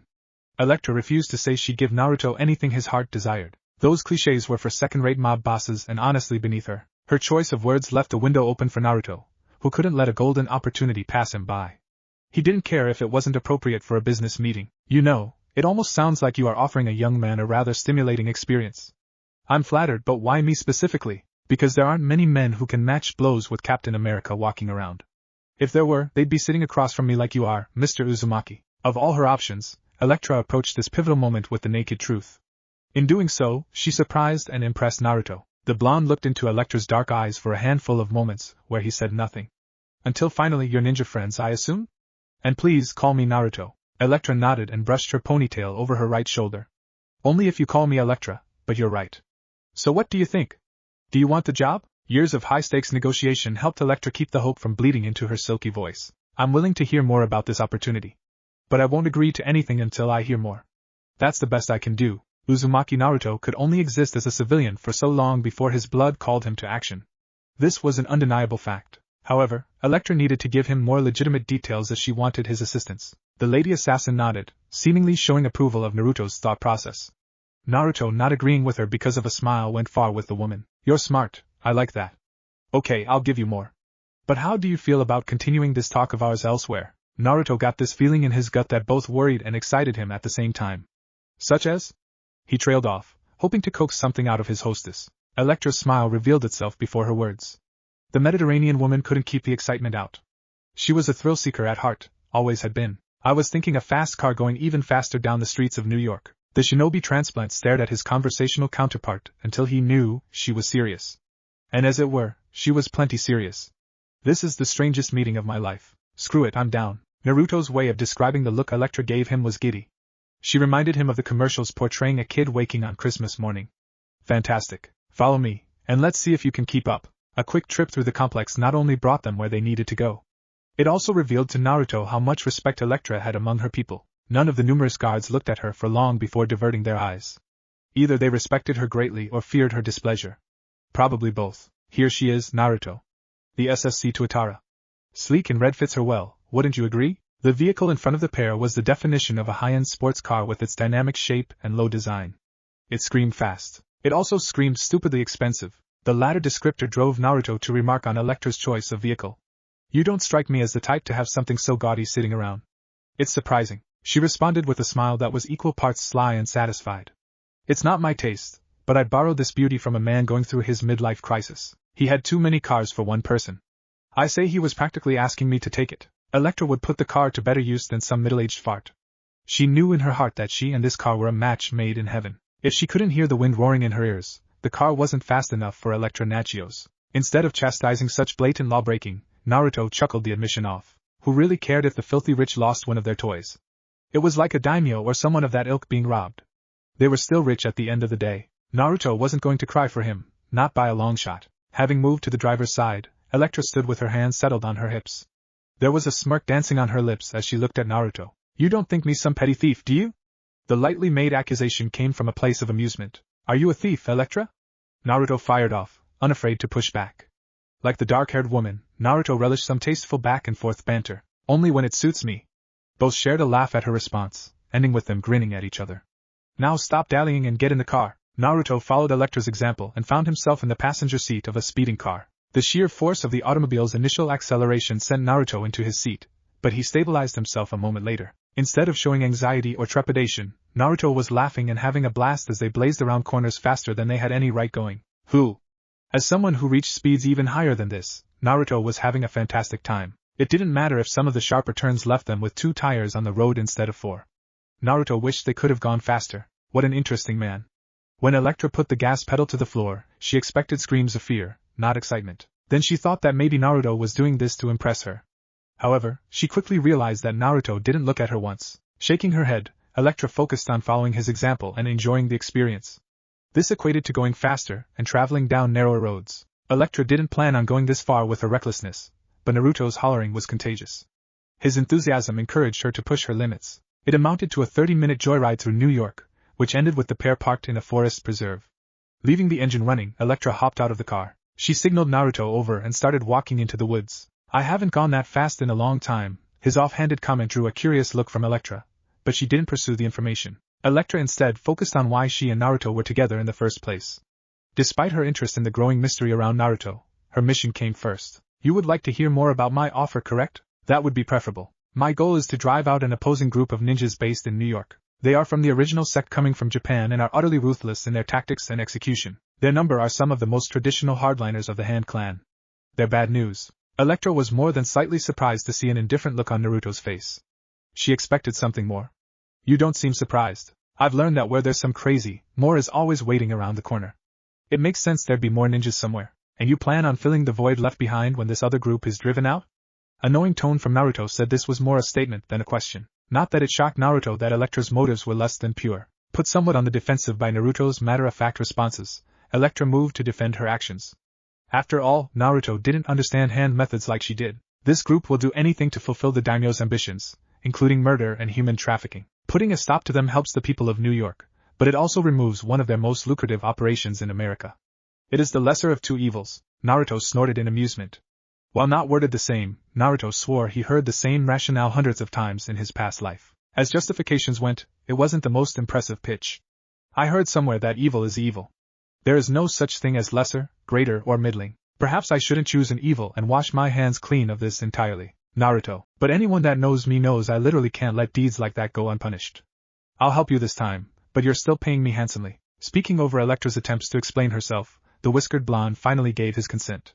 While they didn't fully agree, they were on the same page. That would have to be enough for now. I'll take what I can get. Let's go back to base and go over the plan. Only now did Electra allow herself to breathe a sigh of relief. At least she secured someone capable of leading her people in her upcoming raid. That's all she could ask for. 4 nights later, a field of coarse dirt dotted with heaps of rusted scrap metal extended in front of Naruto and his associates. These piles of metal made a straightforward approach to their target at the center impossible. The central high-rise looked derelict yet harmless. That made it the perfect base for an organization like the Hand clan, and a distinct lack of sustainable cover made the apartment structure easily defendable should it come to that. Naruto's tactical breakdown of his target ended with the activation of the communicator in his ear. The static faded into Electra's familiar accent. Naruto, we are beginning our attack on target site Apollo. Launch your assault when you are ready. Understood. The boss lady thought a coordinated attack was the move. Sure, doing it this way divided their already limited forces. However, a two-front assault should prevent enemy reinforcements from responding to either location. Naruto's job was to make the divide-and-conquer strategy work. Naruto turned off his communicator and looked at the medley of men and women awaiting his word. 15 of you will charge the front entrance. You'll fight hard enough to draw the enemy out but do not advance. You're the decoys. If you're overwhelmed, retreat. This isn't a suicide mission. Meanwhile, smaller groups will infiltrate from the east and south. Your groups will only have 5 people, so engage wisely. Go! Blue eyes hardened in preparation as Electra's underlings descended on the area, spreading out as ordered. That leaves the upper floors to me. It's time I show these people what a real shinobi looks like. A cloud of smoke materialized from nowhere. When it vanished, Naruto held a porcelain mask and tanto in hand. Watch over me, Yugao-sensei. It's time I make you proud. When Naruto learned this world's heroes used masks and secret identities, he laughed his ass off. Where Naruto came from, if you weren't strong enough to face threats, you died. Hiding behind a persona wouldn't change that. The closest thing shinobi had to a secret identity were the various black op programs. But an anbu mask wasn't there to conceal someone. The animal face existed to eliminate the concept of individuality. Solo acts didn't last long in anbu. The team came first. Always. Seeing how this was his first slice of real action in a new world, Naruto used this operation as a way to honor the woman who spearheaded his growth as a shinobi. That meant donning his fox-styled mask once more. Using chakra as fuel, Naruto bounded across the open field and up the western side of the apartment in less than 20 seconds. Since the frontal assault drew all the attention, Naruto vaulted onto the roof with 4 bow shooting sentries facing away from him. The first body was still in the process of dropping when Naruto finished dispatching all 4 guards. His precise sword strike tore through the foursome in a single slash. Leaving the bodies behind for the time being, Naruto gravitated toward the building's skylight. That was his entry point. He peeked down on a second group of combatants sitting around a table. They appeared to be enjoying a meal. Correction. They were sharing their last meal. Naruto pulled out a kunai and tossed it at the glass. He rolled through his final hand sign as the projectile blade smashed the glass. Kunai Kage Bunshin. A single kunai became 20 daggers that made Naruto's targets into mincemeat with little fanfare. The Uzumaki fell onto the table below, jarring the blood-stained broken glass. As he entered the room, so did another wave of enemies that funneled into the room after hearing the commotion. Shrugging, Naruto propelled himself forward. His charge ended with his bloodied tanto puncturing the heart of another foe. his ears filled with the damp sound of his tanto coming free as he backflipped off the dead man's chest. The acrobatic escape rendered the shuriken aimed at Naruto's back useless. While Naruto was flipping through the air, he brought his sword down and cut a hand member from her collar to her stomach. He landed on his feet, but the woman collapsed onto her bleeding front with a groan. Now there were only 2 men left. Based on their posture alone, Naruto had them feeling anxious. Mustering their courage, they attacked the retired anbu together. It was the correct move, but unfortunately for them, Naruto was faster and more skilled. What Naruto couldn't weave away from, he parried effortlessly. Their sword dance continued this way until the hand pair inevitably overextended in their desperation. Naruto exploited the misstep and shepherded the 2 men to an inglorious death at the end of his blade. Quick and clean, flicking the crimson blood off his short sword, Naruto advanced into the hallway, where the sound of battle raged on. The distraction was working as intended. Going through the remaining rooms on the floor one by one, Naruto went some 10 rooms before finding anything of interest. His search led him to an office-like room that had papers all over. There wasn't anything noteworthy until he encountered a slip of paper with 3 broken sentences scribbled. The penmanship was rather poor. Muspelheim beasts. Vibranium enhancements. Sin City. I'll deal with this later. I have more pressing matters to attend to. Naruto stowed the documents in one of his many storage seals and continued with the job. He got 2 steps out when an ear-rattling blast tore through the hallway. The hand grunt responsible for the grenade's explosion waved away the smoke expecting a disfigured body. When we uncovered burnt bark, he was stumped. Makuzai? Naruto appeared in the man's shadow, his mask stained with the blood of his previous victims. Your Japanese is shit. His surly comment made the fake ninja jump in surprise. His opponent rotated around, but Naruto's fearsome appearance froze the man. That momentary lapse in focus is all Naruto needed to hack the man down. This is like fighting Genin and Chunin. How disappointing. Kage-Bunshin. Looking at his 2 clones, Naruto nodded at the mess behind the doppelgangers. Clean this up. Leave nothing for the authorities if our deal with Electra goes wrong. Hi! Naruto tuned out the sounds of his clone cleanup without much trouble. Back to the mission. If he remembered the schematics of the building right, he had 1 more floor to clear before he linked up with Electra's people. The woman's spies dubbed it the armory. I think I'll bust out some ninjutsu. Might as well flex the reserves a little while I have the chance. Naruto almost felt bad for the unfortunate souls waiting below. The shinobi heard his prey before he saw them. They were clearly in a panic and struggling to regroup. While their struggles continued, Naruto set himself at the armory's entrance. Someone with some spatial awareness turned and saw the blonde. The man in red called for an attack but was too late to thwart Naruto. Suetun, Hikasaki no Torrento, water release, tearing torrent. Naruto rotated his head from right to left as he spewed a twisting tunnel of pressure-packed water from his mouth. The violence surged through the men and women against the far wall and crushed them. Most didn't survive, but the few who weathered his attack and climbed out of the scattered weapon racks surprised Naruto by biting down on cyanide tablets and killing themselves. He didn't have long to think about it because Naruto was joined by one of his temporary allies. The half-masked man kneeled behind Naruto with his head dipped respectfully. Sir, report. We have reason to believe that Kurigi is in New York, sir. Short and to the point, Naruto appreciated the brief answer. The emphasis placed on the name wasn't lost on Naruto. This figure, whoever it was, must have been a big shot. Okay, and who is this Kurigi that makes him so important? Legends state Kurigi is the Han clan's eternal blade. He kills whoever the Jonin commands and is said to be hundreds of years old, sir. An immortal, huh? The fox mask hid how Naruto narrowed his eyes at this tidbit of information. This revelation bore looking into for sure. Anything else? We tried capturing prisoners for interrogation, but they killed themselves, sir. We also have 3 injured and none dead. Naruto opened his mouth to reply but stopped when the memories of his clones hit him. Damn, he worked fast. Good. See to the injured and secure the building. I'll take this news to Electra myself. Yes, sir. Target site Apollo. Things weren't going nearly as smoothly for Electra and company at the other mission site, designation Apollo. They encountered something none of them were prepared for, and it cost them dearly in the form of manpower. Their ill-fated push ended with a staggering amount of casualties, many of whom died before they could defend themselves from the hail of gunfire. How did this happen? You are the one everyone around here is scared of crossing? What a fucking joke. Part of the reason things ended so poorly was laughing at her. His skin-tight black and white suit looked comical, but the man wearing it was deadly in his own right. This was the man called Bullseye. I'm not dead yet, fool. For someone as prideful as Electra, it could be debated which was worse.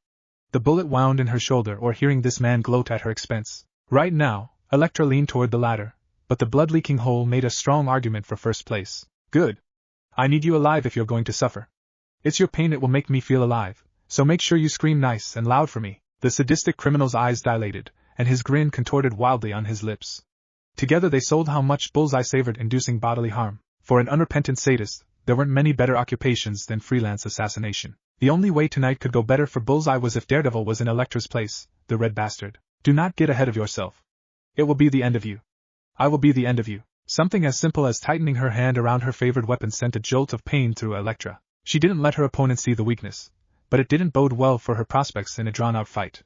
Best to end it quickly. You might be more convincing if you weren't bleeding around the hole in your shoulder, ninja bitch. Bullseye barked back with a scoff that felt more like a vitriolic spat. He still harbored a grudge that someone like her was getting all the hype when he was right there. When it came to hitmen, Bullseye knew he was the best. Being the best meant a better paycheck and the opportunity to cause more pain. No one wanted some second-best dumbass. That wasn't how the business world operated. He intended on turning Elektra into his resume. When he killed Elektra, anyone with a brain would pay hand over fist for his services. You got lucky, nothing more. What else could she call it but bad luck? Elektra was aware of the suited man's playbook and realized she was at a disadvantage, and that was before she lost 90% of her forces. The burning sensation going through her arm wasn't helping any either. Bullseye bristled at the insinuation thrown his way. That was all skill. Here, I'll give you an encore. Reaching down into one of the pouches hanging off his white belt, Bullseye grabbed and flicked a bullet at Elektra. She started moving as soon as Bullseye sent the projectile her way. However, one of her wards had a moment of clairvoyance and moved first. He shoved Elektra out of the bullet's path, taking the shell into and through the throat. The swaying man quickly fell like a puppet with its strings severed. Thump! Malaka! A building swell of frustration and anger became a swear word from her Greek heritage. She would have turned her spite on Bullseye if not for the lone retainer at her side helping to keep her focused. Mistress, we must regroup and return later. The chaotic haze of combat dispersed, and with new clarity, Elektra saw the amount of death around her. Every person but one was dead. It was a sobering and painful thought to internalize. Fuck covered the retreat. Her order was carried out without question. The female hand clan slammed a smoke bomb onto the ground. Upon bursting, the room was stuffed with thick, purple-colored smoke. Bullseye sent a bladed playing card into the shapeless mass. He clicked his teeth in annoyance when he heard the thump of wood instead of flesh being sliced. They got away. They got away. The boss won't be happy about this, Bullseye. The painfully obvious information came from one of the mercs hired to act as his support. He also unknowingly fanned the ire of the enhanced villain. Don't worry, I've got it covered. With a simple flick of his wrist, Bullseye sliced the mercenary's throat. The man in a tactical vest was already dead when his weapon hit the floor, but that didn't stop Bullseye from talking to the corpse. I'll bring him the incompetent shit who let our target get away. That should satisfy him until I get my hands on that ninja bitch. Elektra's base. As soon as Naruto stepped into the base, one of the many servants Elektra employed came up to him. The man seemed unbothered by the dried blood smeared across his mask, which impressed Naruto slightly. Sir, the mistress requested I bring you to her as soon as you arrived. Please follow me. Naruto followed the man without a fuss. The hand ninja led him to the room where Elektra was being tended to by the organization's version of a healer. Naruto's anbu training enabled him see the treatment wasn't going to work. It's why Naruto took command. Everyone out, now. Lacing one's voice with chakra was an old shinobi trick that created an extra aura of authority. Naruto watched as the men and the women in the room stood straighter before bolting from the room, not a one questioning if he even had the clearance to order them around. Now it was just Naruto and Elektra. The dark-haired assassin tried commenting on how Naruto assumed control of the room but was cut off by the blonde. Tell me what happened. Anyone with eyes could see what happened from a glance, but getting a first-hand account never hurt. Enhanced human, goes by the name of Bullseye, he can turn anything into a projectile. The asshole literally pitched a bullet at me. It's still somewhere in my shoulder. Elektra found it difficult to not squirm in place when Naruto examined the hole in her shoulder. The easiest way to distract herself was the strange and bloody mask on Naruto's face. I like the mask. The blood is a nice touch. Quite intimidating. Naruto left the small talk to his patient. He had more important things to concern himself with, like holding the size handle in front of Elektra's mouth. Bite down on this. This is going to burn. Her confusion didn't stop Elektra from doing what Naruto asked. Pulling his mask off to the side let the woman see how focused the blonde was on his task. That's when, from out of nowhere, Naruto's hand lit up with a soft glow. Her chance at asking what the hell that was stopped when Naruto pressed his hand against the bullet hole. Naruto was no liar. The burning he promised was immediate, and so was the excruciating pain. Her teeth clenched harshly against the worn handle of her weapon. Every muscle in her body contracted until it was physically painful. FWH. It took everything Elektra had to keep the agony-induced tears at bay. Breathe through your nose. I have to burn out the lead impurities, or you'll suffer for it. Bedside manner wasn't taught in anbu. If Black Ops administered medical treatments, it was about speed and efficiency, not kindness. The blonde grabbed the forceps left on the table. But before Naruto went forward, he informed the writhing woman what he planned on doing. I'm going to extract the bullet. Try and keep still. The more you squirm, the worse things will get. On-the-job training helped Naruto operate through the blood that continued getting in his way. His healing chakra stemmed the flow from the wound, but every tiny twist of the gripping tool caused another surge of blood to emerge. When he finally got a good hold of the shell, Naruto tugged the deformed bullet out. Placing the crimson-stained tool on the table, Naruto methodically applied the bandaging. He finished the cross-tired layers with a firm tug that forced a grunt from Electra, and it's out. Taking the makeshift mouthpiece out, Naruto followed up with, "How do you feel?" Electra managed to answer his question, but her words, like her body, were wavering. It was a strange sensation to behold, almost like floating in the air and being submerged simultaneously. "Good, no pain, but I feel tired all of a sudden." Naruto anticipated as much. What he said next was more of a programmed response than a conscious choice on his part. It just kind of came out instinctually, hence why he said it when he knew Electra wouldn't understand. "That's an expected side effect of coming into contact with my chakra." "What?" "I'll explain more when you wake up." Naruto laughed off the pitiful attempt at a glare he got for his evasiveness. He had just finished wiping his hands when he saw Electra teeter forward. "Whoa there!" Naruto slid to a stop in front of Electra. He got there just in time to catch her shoulders and stop her forward momentum. "That one is on me. I should have laid you down first." His patient didn't comment on his oversight clearly. So it was up to Naruto to take her and put her somewhere she could rest. He singled out the couch in the room as this place, and carried the sleeping woman toward it. Careful to avoid her banged-up shoulder, Naruto set Electra down gently. That's when Naruto finally had a moment to himself. He finally had a second to step back and take a deep breath. He never had nights like this as a harmless high school student. Man, what a night. The training basement is a place Electra knew well. It was her haven when she needed to work off the stress of her position, so when her people told her Naruto was down here, she expected him to be doing the same. But what she got was a man in a meditative position. "Have you been down here all night?" Naruto cracked open a single blue eye upon being addressed. He stared down his employer for a moment before dropping a question of his own. "Depends. What time is it now?" A lack of clock and windows made it virtually impossible to tell time down here. Rubbing mindlessly at her injured wing, the clan boss in the building supplied Naruto with the information he was looking for. "It's 7 in the morning." Seeing Electra trying to manipulate her body had Naruto doing the same. And when he did try stretching, the stiffness stuck in him left the blonde grimacing. "Well, judging by the pain in my back, I'd say that I was." "Huh, that's a 7-hour meditation. That's a new record." This newly crowned achievement certainly helped dull the discomfort. The young sage was still thinking about his mediation milestone when Electra moved. She silently took a seat behind Naruto, using her back to support Naruto's. The brace against his spine left Naruto sighing instantly. "Oh, that's the spot. I didn't know how much I needed this." "Thanks." Electra started chuckling at how different this Naruto was from the man who arrived last night with blood smeared across an emotionless mask. "I owe you as much, if not more. You can lead a tactical strike with minimal losses, kill when needed, and heal wounds on command. What exactly are you, Naruto Uzumaki?" "Uzumaki Naruto." His correction of the Western pronunciation was as instinctual as breathing at this point for Naruto. He thought about how to best answer her question, then chose not to answer. Good question. I'd say that I'm one hell of a mercenary. But are you a mutant, or are you enhanced? Was that some form of magic?" She fired off the options in her mind rapid fire. This was a question burning in her psyche, and the more she got to know Naruto, the more pressing her interest. "How do I best describe it? It's a loose mixture of enhanced and magic, but at the same time, it's something completely natural to my body. Through training, I unlock these powers. It's called chakra.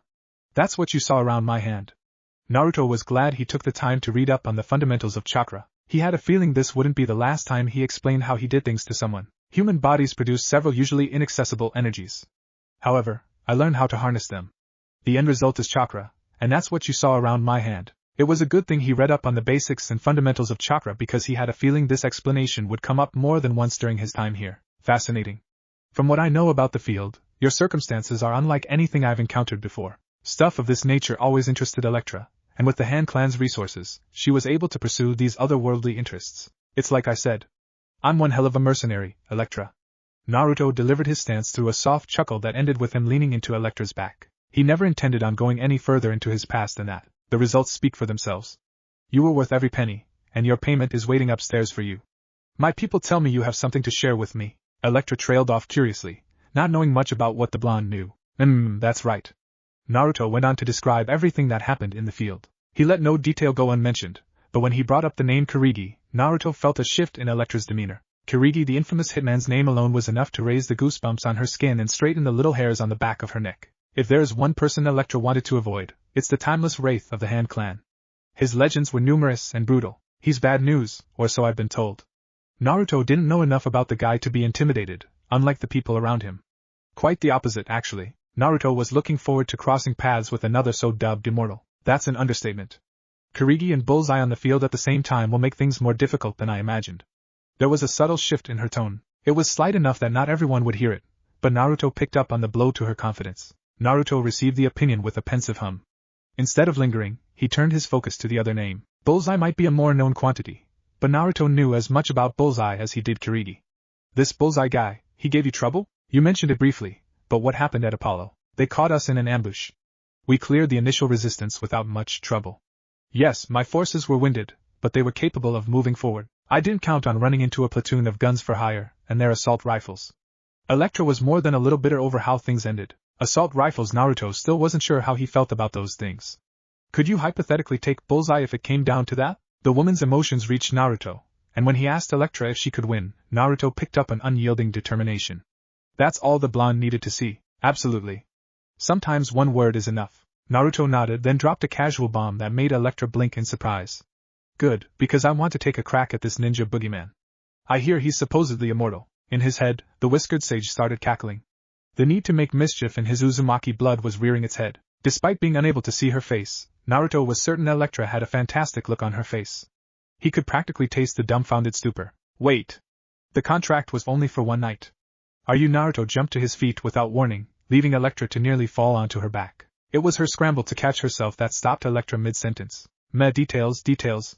When a friend needs a hand, I tend to lend one of mine. It's sort of my thing. And since I've had your blood on my hands, I'd say we are friends. So what do you say? Now in front of Electra, Naruto's smile turned to a grin. He silently extended his hand, beckoning the dark-haired Fatale to take his hand and the help. Provoked by the sincerity of Naruto's selfless gesture, Electra tossed her head back and laughed. His logic was simple, and she loved it. You must be the strangest man I've ever met. And I think I'm starting to like it. Already pulled up, Naruto and Electra were still linked by the hand, flashing each other an equally expressive smirk. Naruto went to say something when the boom of a powerful explosion hit their ears. Electra balanced herself against the shaking foundation. Meanwhile, Naruto cursed under his breath in Japanese as he covered his ringing ears. He funneled chakra into his ears, but the damage was already done. What was that? Naruto was thankful that Electra maintained enough composure to not scream her question despite the circumstances. His ears already hurt enough without unneeded additions. Shaking off the ringing in his skull, Naruto wanted answers too. Let's find out. He put a hand on Electra's shoulder, and as simple as that, the pair vanished and reappeared on the main floor. Wind-styled Shunshin for the win. She needed a moment for her brain to comprehend what Naruto did. But when it clicked, Electra whipped her gaze to Naruto. Before she could ask the burning question, one of her people ran up to her and Naruto. Mistress. The western wall has been blown out by an explosion. Naruto's ears twitched at an all-too-familiar whizzing sound. That's when a sleek kunai came flying in through the black smoke. Naruto snatched the ninja weapon out of the air, effortlessly saving the hand minion. He saw the note tied around the handle. What do we have here? Naruto read the note's contents with a hum and grinned viciously. Hell yes. They want an old-fashioned showdown. Electra took the note from Naruto and read the message herself. Her response to the call-out was more measured but just as accepting as Naruto's. If it's a fight they want, then that's what they'll get. Gather everyone capable of raising a weapon. It's time we finish this fight for good. While the men and women loyal to Electra ran about to gather what they needed for the upcoming battle, Naruto stood in place. He had a grin stretched across his face and a pair of glowing eyes that went amiss in the chaos. The bell has tolled for you, Kirigi. Death is coming. Yendi, Chapter 4. Death cometh. Gah! Fuck, this is stupid bullshit. We should be hunting the ninja bitch and her cronies, not waiting here with our thumbs up our asses. Fuck. The fury brewing deep in Bullseye finally reached its boiling point. He couldn't lash out with his preferred method of violence, so he fell back on profanities and anger. If it were in his hands, they'd be pushing their advantage instead of letting their prey come to them. While wanting to avoid his commander's penchant for violence, the mercenary goon didn't want a loose temper endangering his upcoming paycheck. It was a handsome payday waiting to happen. That's why he put his neck on the line in the face of Bullseye's naked bloodlust. It was money. It was always money. Sir, but these orders came from. Bullseye whipped around on the brave soul that spoke out against him. The foot soldier was saved by the standing orders given to Bullseye. They said he needed to stop killing his own men. Lucky fuck. I know what the goddamn boss said, you fucking moron. I'm just saying this is a load of bullshit. Speak out of turn again, and I'll hang you from the fucking roof. His orders didn't prevent him from glaring so spitefully at his comrade that bloodshot lines began spreading through the whites of his eyes. The simple gun for hire was saved by the timely arrival of their allies. He took the chance to step back. His retreat drew Bullseye's attention over his shoulder. Along with the shift came a sour frown. Oh great, it's you guys again. What the fuck do you want this time? You have some more dumb ninja proverbs? Graceful in the face of the racially insensitive comment, the ninja bowed respectfully to his ally of circumstance. Kirigi-sama sent me to inform you that he shall act as our reserve force on the chance you let our enemies escape again. Right, just get the job done. A close listen in on his voice revealed the sound of the sadist's teeth grinding together, as he made a conscious effort to hold himself back. What he wouldn't give to stab the man in front of him with something dull, showing none of the hostility, and doing it on purpose, the ninja warrior bowed once more. With the message delivered, he returned to his station. Then we're in agreement. Good luck, gentlemen. Bullseye's poorly put together expression of camaraderie shattered beneath the loathing of a glare. Spitting on the floor, he snarled so hard it revealed his teeth. I hate those assassin wannabes. As soon as he could, Lester planned on scalping their asses and putting their heads on his mantle. The ninja bitch better hurry up before some accidental friendly fire happens. Boom! Boom! Boom! An excitable and deranged look of ecstasy flashed across the villain's lips. There it was, the bell signaling the long-awaited bloodshed he yearned for. Send squads to the secondary exits.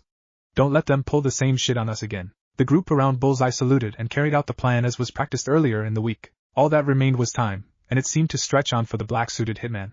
He tried managing his angst when he took to tapping at his forearms. It was an action that reeked of restlessness. His hatched plan to move forward came to a skidding halt when the doors slammed open thanks to a body. Lester recognized him as one of his guys with multiple lacerations across his chest. So much so that there was enough blood to make his black look red. Not only that, his dead body was turned into a battering ram. What the fuck? Who the fuck did? Dynamic entry. Bullseye had just enough time to look up in the direction of the shout. But seeing what came next didn't help the man react to it. It wasn't Electra, but Naruto, who tore through the roof with his foot pointing down. Dust rained down around Naruto, getting in the hitman's eyes as Naruto planted his shoe in the Bullseye's gut. Naruto added the finishing touch on his borrowed move by releasing a small pulse of chakra from his foot. The additional propulsion slammed Bullseye into the ground so hard it made him spit up blood amidst a pained gasp. Naruto also put a splintering crack in the wooden floor with Bullseye's body. Leaving the groaning man there as he brushed dust from his hair, Naruto turned over his shoulder and offered some of his thoughts to Electra. These floors are a lot thinner than I thought. I think I snapped a stud beam on my way through. Anyways, he's all yours, Electra. Yours truly has a date with an immortal ninja nightmare. What hit me? Since Naruto left before she could answer him, Electra had to make do with answering the inquiries of her latest enemy. Seeing Bullseye in a pained state certainly made her more amenable to speaking. I'm still trying to figure it out myself, but I have a better chance of finding an answer because you're dying here. She put the exclamation point on her statement when she dropped her weapons of choice into her capable hands. Ninja bitch. Clutching at his ribs, Bullseye turned ire into motivation when he forced his aching body back to its feet. He'd deal with the blonde asshole once he finished stringing this one up. You won't scurry away like a rat today. No, I won't. That much we agree on. Those 7 words were the catalyst that kicked the confrontation off. Bullseye went for the pouches hanging off his hips. Or at least, that was the plan. He was stopped from doing so when a whizzing shuriken came his way. Electra followed her throw by correctly predicting his dodge and catching her nemesis on the back foot. Electra scored first blood in the opening move with simple precision and optimal execution. She threw a feint at Bullseye's injured ribs. That opened a window that cost the man a substantial cut across his collar. Red dripped off the end of her size prong as she flourished the deadly tri-blade with a familiarity bred from pure repetition. A fresh hiss of pain seeped off his lips, reigniting a fury within Lester's stomach. His corresponding strike came but found nothing. Electra took a half step back to avoid a sloppy punch. Naruto was right. When people fight, most of them can't do it with emotion. It dulls them considerably. Is this how I looked back then? Unacceptable. Almost scoffing at the visual in her brain, Electra took aim at the extended first. She took great pleasure in driving the metal bottom of her sai into the back of Bullseye's hand and creating an audible crack that made the rogue holler his misery. Shit! Whoever that punk was really messed me up. He must have kicked the shit out of me. I need to make space. He might be crazy, but Bullseye knew when something wasn't working. So to generate some breathing room, he pulled out the unexpected. He spat in his opponent's face, blinding her just long enough to stumble back and separate them. When he finished fishing out a handful of iron balls, Electra finished clearing her eyes. With some quick thinking on her part, she heaved the dead merc's body up and turned it into a shield against the hail of metal spheres. And here I thought you were a master assassin. How can someone call themselves the best when they're a one-trick pony? It's sad. Infesting Bullseye with a time-tested poison known as ridicule, she dropped the dead body, which carried an additional handful of wounds thanks to Bullseye's last assault. What did you just say? You didn't. His outrage never truly built any steam because Electra cut it off at the knees. She also counted on this, making the explosive man angrier by the second. Oh, but I did. Yes, you can throw things, and that's all you do. Isn't that right? How disappointing, typical man. As reliable as the sun rising in the morning, Electra's mocking smile and rueful tone tossed a whole heap of fuel on the fires of Bullseye's outrage. That's it, men, and there he goes. Her amusement turned into something 10 times uglier upon landing on Bullseye's newest toy. To the untrained eye, the weapon he produced looked plain. However, she recognized the club. Knew it well, in fact. Licking his lips in a way that wasn't exactly appropriate, Bullseye visibly relished the hatred directed at him. Look at the hate in your eyes. I love it. You recognize this, don't you? It's your boyfriend's billy club. Ain't it? As he laughed, he gave his stolen trophy a flashy twirl. Too bad. It's mine now. I'm going to enjoy hurting this fool. Elektra liked to think she was in control of her emotions when she threw herself weapons first at Bullseye, that her anger sharpened her focus to a new level. That's what she'd tell herself in the future. This was how both combatants found themselves locked in an even exchange. When one attacked, the other stopped them, be it through a block, parry, or dodge, and for a time, it stayed that way. But as things dragged on, Elektra started landing more blows than Bullseye could stop, an eye for an eye. She threw a forearm shiver that buckled Bullseye's neck. While he tried to recover, she cut the pouches off the man's utility belt, emasculating the proud projectile user of his preferred accessories. Like father always said, if you can, rob your enemy of their advantages. Bullseye tried responding before his sight came back, which was a mistake. Again, Elektra pedaled backward and avoided him. This time, he accidentally released the club, and it bounced harshly off Elektra's bad shoulder in a stroke of luck. The pain nearly made Elektra drop her sigh. It was an opening Bullseye tried pushing, but he misjudged the depth between him and Elektra, throwing a combination of jabs that landed short of their intended target. Elektra threw a slash. She didn't miss. There was a flash of blood. This time around, Naruto traded the anbu blade for his fists. And a porcelain mask for a low, drooping hood. He carved a path through his opposition, leaving broken bones and bruised flesh in his wake. But ultimately, that's all the attention Naruto paid to the small fry. His goal was something more substantial. He was going to kill the unkillable. His warpath ultimately led him to a completely dark room with rusted chains hanging from the rafters. Naruto saw pillars with plastic drapings and coffins lined against the chamber's back wall. Morbid room dressings aside, Naruto took a step into the room. A louder than usual creak from one of the chains drew Naruto's attention. Then he ducked as a silent sword cleaved the space above his head and wedged into the pillar behind the crouching blonde's head. Naruto responded to the attempt on his life by decisively disarming the offending sword arm. He took the arm and broke it in vengeful recompense. Forced to leave his blade in the post, Kirigi grabbed his broken arm and snapped it back into place without a sound. Kirigi came in hard with a crossing punch that was blocked. However, Naruto got forced back when he saw the timeless assassin's hand be consumed with fire. He may have avoided being burnt, but it came at the cost of his cloak, which lay smoking on the floor. There's an impressed look sketched across his whiskered face as Naruto shook out his arm. Naruto paid the man respect in the only way he knew how, with a backhanded compliment. I guess there really is something to the idea of old man strength that I hear about. For real, I think I felt my bones twitch from just one punch. In return for his troubles, Naruto was met with silence. He stared at Kirigi, waiting until his brow creased in annoyance. Maybe if he tried again, the immortal would crack? What? Some vow of silence? How troublesome. Was some pre-fight banter too much to ask for? He held better conversations with the stone faces of the Hokages. Kirigi didn't speak, he acted. The red assassin turned his bulky body into a battering ram when he bull-rushed the younger ninja. Naruto ripped the blade free, even driving the sword into Kirigi's shoulder. The steel cleaved true but not deep enough to stop the ancient man's charge. Instead, Kirigi powered through the blow and right into Naruto's chest. Kirigi sent Naruto flying backward, right into one of the room's numerous posts. The whiskered sage rebounded off the metal with a grunt. He tried rolling back to his feet, but the plastic laid over him kept Naruto hemmed in.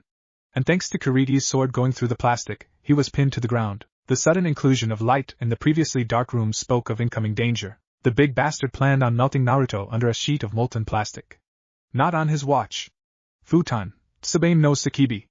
Wind release, screaming swallow. A herd of invisible wind crescents exploded from Naruto's body, shredding the plastic tomb wrapped around Naruto. Some of the elemental blades continued on to cut the immortal ninja. Ignoring the few grunts, one wouldn't know Kirigi was bleeding into his uniform if they went solely off his reactions to being struck. The man hardly even flinched. Okay, this dude is just like Haiden, just a less sturdy mouth. It was a comparison that excited Naruto. He'd been searching for a reason to cut loose. Immortal or not, there were tears to things like this, and Naruto was ready to show that he stood head and shoulders above his competition. During the bout of introspection, Kirigi attempted flaming up once more. This time Kirigi focused the fires around the steel blade. Naruto wouldn't allow it. He snuffed out the flames by releasing so much chakra the chains wailed in distress. Soon the entire room carried a blue glow, with Naruto becoming the focal point. From there, the entire building shook like it was subject to an earthquake. The red swordsman finally showed some hesitation when stepping away from Naruto. The blonde saw this and jumped on Kirigi's moment of weakness. That's fear. You're afraid of me. Good, when you see me, you should see your end. You've avoided your demise long enough, old man. Being called out by a child of all people dealt a blow to Kurigi's honor. Unable to not answer the challenge, the silent man charged again. But this time, Naruto was ready for him. Lightning isn't really my style, but Naruto sprinted through an elaborate chain of one-handed seals that ended with his fingers extended in Kurigi's direction. Raitan, Hikari no Yari. Lightning release, spear of light. The dead air crackled with energy moments prior to a rectangular extension of sparking, blue energy jetting off Naruto's hand. Kurigi didn't avoid it. He willingly impaled himself on the sizzling spear, taking it through the heart but foraging onward. The Hand Clan killer clenched his hands around the chakra spear, searing his flesh as he tried pulling it out of his chest. Kurigi didn't get far before Naruto laid into him with a pump kick. The attack drove Kurigi back the way he came and off the spear until he crashed into a stack of empty coffins. Lingering jolts of electricity raced through Kurigi, paralyzing his immortal flesh for the time being. I've known many people, too many, who curse themselves with immortality. They take it under the guise of a blessing, but they are wrong. Blessings don't fall to the greedy. Naruto slammed a second spear through the coffin over Kurigi. The numbness faded just long enough for Kurigi to feel the pain of the secondary attack. You feel pain, so you must still be alive under that decrepit flesh. We shall remedy that. His voice dropped to a sinister pitch. The blue of Naruto's eyes turned black, and the whites of his eyes radiated with the same white power that whipped off the corners of Naruto's eyes. Something formed over the blonde's clothing. They were frayed robes made of pure energy, and it came with a pointed hood. It might have obscured Naruto's eyes but not the ominous glow they generated, and his transformation came with a new weapon, a scythe. The half-staff of the deadly polearm fit perfectly in Naruto's left hand. The shaft was a simple black going up into a silver-kissed metal edge with an ever-shifting sequence of symbols that spanned the curved blade head. Naruto reeked of death, but the dreadful sensation embraced the young man warmly. The same courtesy wasn't extended to Kurigi, who had forgotten how to breathe in the aftermath of Naruto's new transformation. We have not been formally introduced, Kurigi of the Hand Clan. Allow me to introduce myself before your time here comes to its long overdue end. My name is Uzumaki Naruto. Through me, death speaks. I am its arbiter. And death has come for you. As he spoke, Naruto ran his finger along the pointed edge of his scythe, an action he came out of unharmed. Naruto drove the point of his scythe through the coffin and kept going until he felt the resistance of Kurigi's body being pierced. This time, the stoic man screamed as a pain unlike any other ravaged his body. This tool of mine is unique among its kind. Yes, it can cause bodily harm. However, it can also damage the soul, the essence hiding under your expired flesh. With this, you will be delivered to death. You will perish. At first, Kurigi felt cold, but then he felt nothing. Before the man realized what had happened, his heart stopped. Most of the symbols on his scythe were buried in the coffin, but those that weren't flashed white. The immortal was immortal no longer. When the struggling stopped, Naruto dropped his transformation with a long sigh. I'm still not used to that. One blink later, Naruto found himself in front of a lonely campfire. Everything else around him and the fire was so dark it was impossible to see past the firelight's reach. This, however, is a little more familiar. It wasn't long after Naruto plopped himself down on a stump that he was joined by a woman with wavy, black locks. Her caramel-shaded skin is flawless, apart from a single beauty mark under her left eye. The last thing about her wasn't physical. It was a soul-chilling presence, which had Naruto's instincts going haywire. I see you picked out another new form for yourself, Death. Naruto realized Death had no plans of harming him. That fact helped Naruto keep his instinctual fight or flight response in check as she spoke with the cosmic entity known as Death. The first time the two met, Naruto spoke with an abstract mass of formless smoke. Then Death became a skeleton straight out of the nightmares of those who feared their ultimate end. Now she was a woman, a beautiful one at that. Death peered down on her form with a frown. Unprompted, she ran her hands in appraising fashion along her curvy body until she directed her inquisitive stare on her blonde companion. Is this form not to your liking, Naruto? I thought you'd be pleased to have a more intimate connection with me. It's no less than what I believe you deserve. As soon as Naruto realized what Death's touch was doing to her generous curvature, he averted his eyes lest he got caught in the enamoring visual before him. Death, no, not that. Call me Freya. The soft tenor of her airy voice didn't stress how much the name meant to her. However, the shimmer in her dark eyes told Naruto how important this was to the Dark One. 2. All right, Freya. Phrygia touted a blinding smile at the sound of her name coming off Naruto's lips. I think you look beautiful, and though Naruto's words didn't have much in the way of intimacy, just speaking them put a content glow around the all-powerful being. Lady Death scampered toward her chosen one with a warm smile. She sat with her knees and inner thighs kissing the ground of the Soul's Cape. Freya looked up at the young man imploringly, taking Naruto's hands into hers. Say that again. You're beautiful, Freya. Naruto employed years of emotional conditioning to refrain from shivering under Freya's cold touch. Her skin was as frigid as one could expect, even with her toning down her presence considerably. Death carried a truly peaceful smile upon receiving Naruto's compliment. It came across so genuinely that Naruto couldn't help but smile back. There's a tiny part of his soul resonating strongly with Freya's joy. If Naruto didn't know better, he might have mistaken her feelings for his own. Naruto's curious blues bore into Freya's gaze with their natural sharpness after shaking off the influential feelings building in his gut. His innate intensity was a trait forged during a life of fighting enemies, both physical and political. Why bring me here? Why now? Freya bit down on her black painted lip before dropping a chastising stare on Naruto. But not a mean one, never that. You underestimate my influence without meaning it. When you send someone to face my judgment, I will feel it no matter how far apart we are. Rising from the ground, she elegantly stepped around Naruto and lingered behind the sage's back. That's when she placed a pair of tender hands on his firm shoulders. And naturally, I deem it necessary to visit my beloved avatar when he serves my name so dutifully. Avatar? I thought I was your champion. Naruto's eyes drifted close in contentment.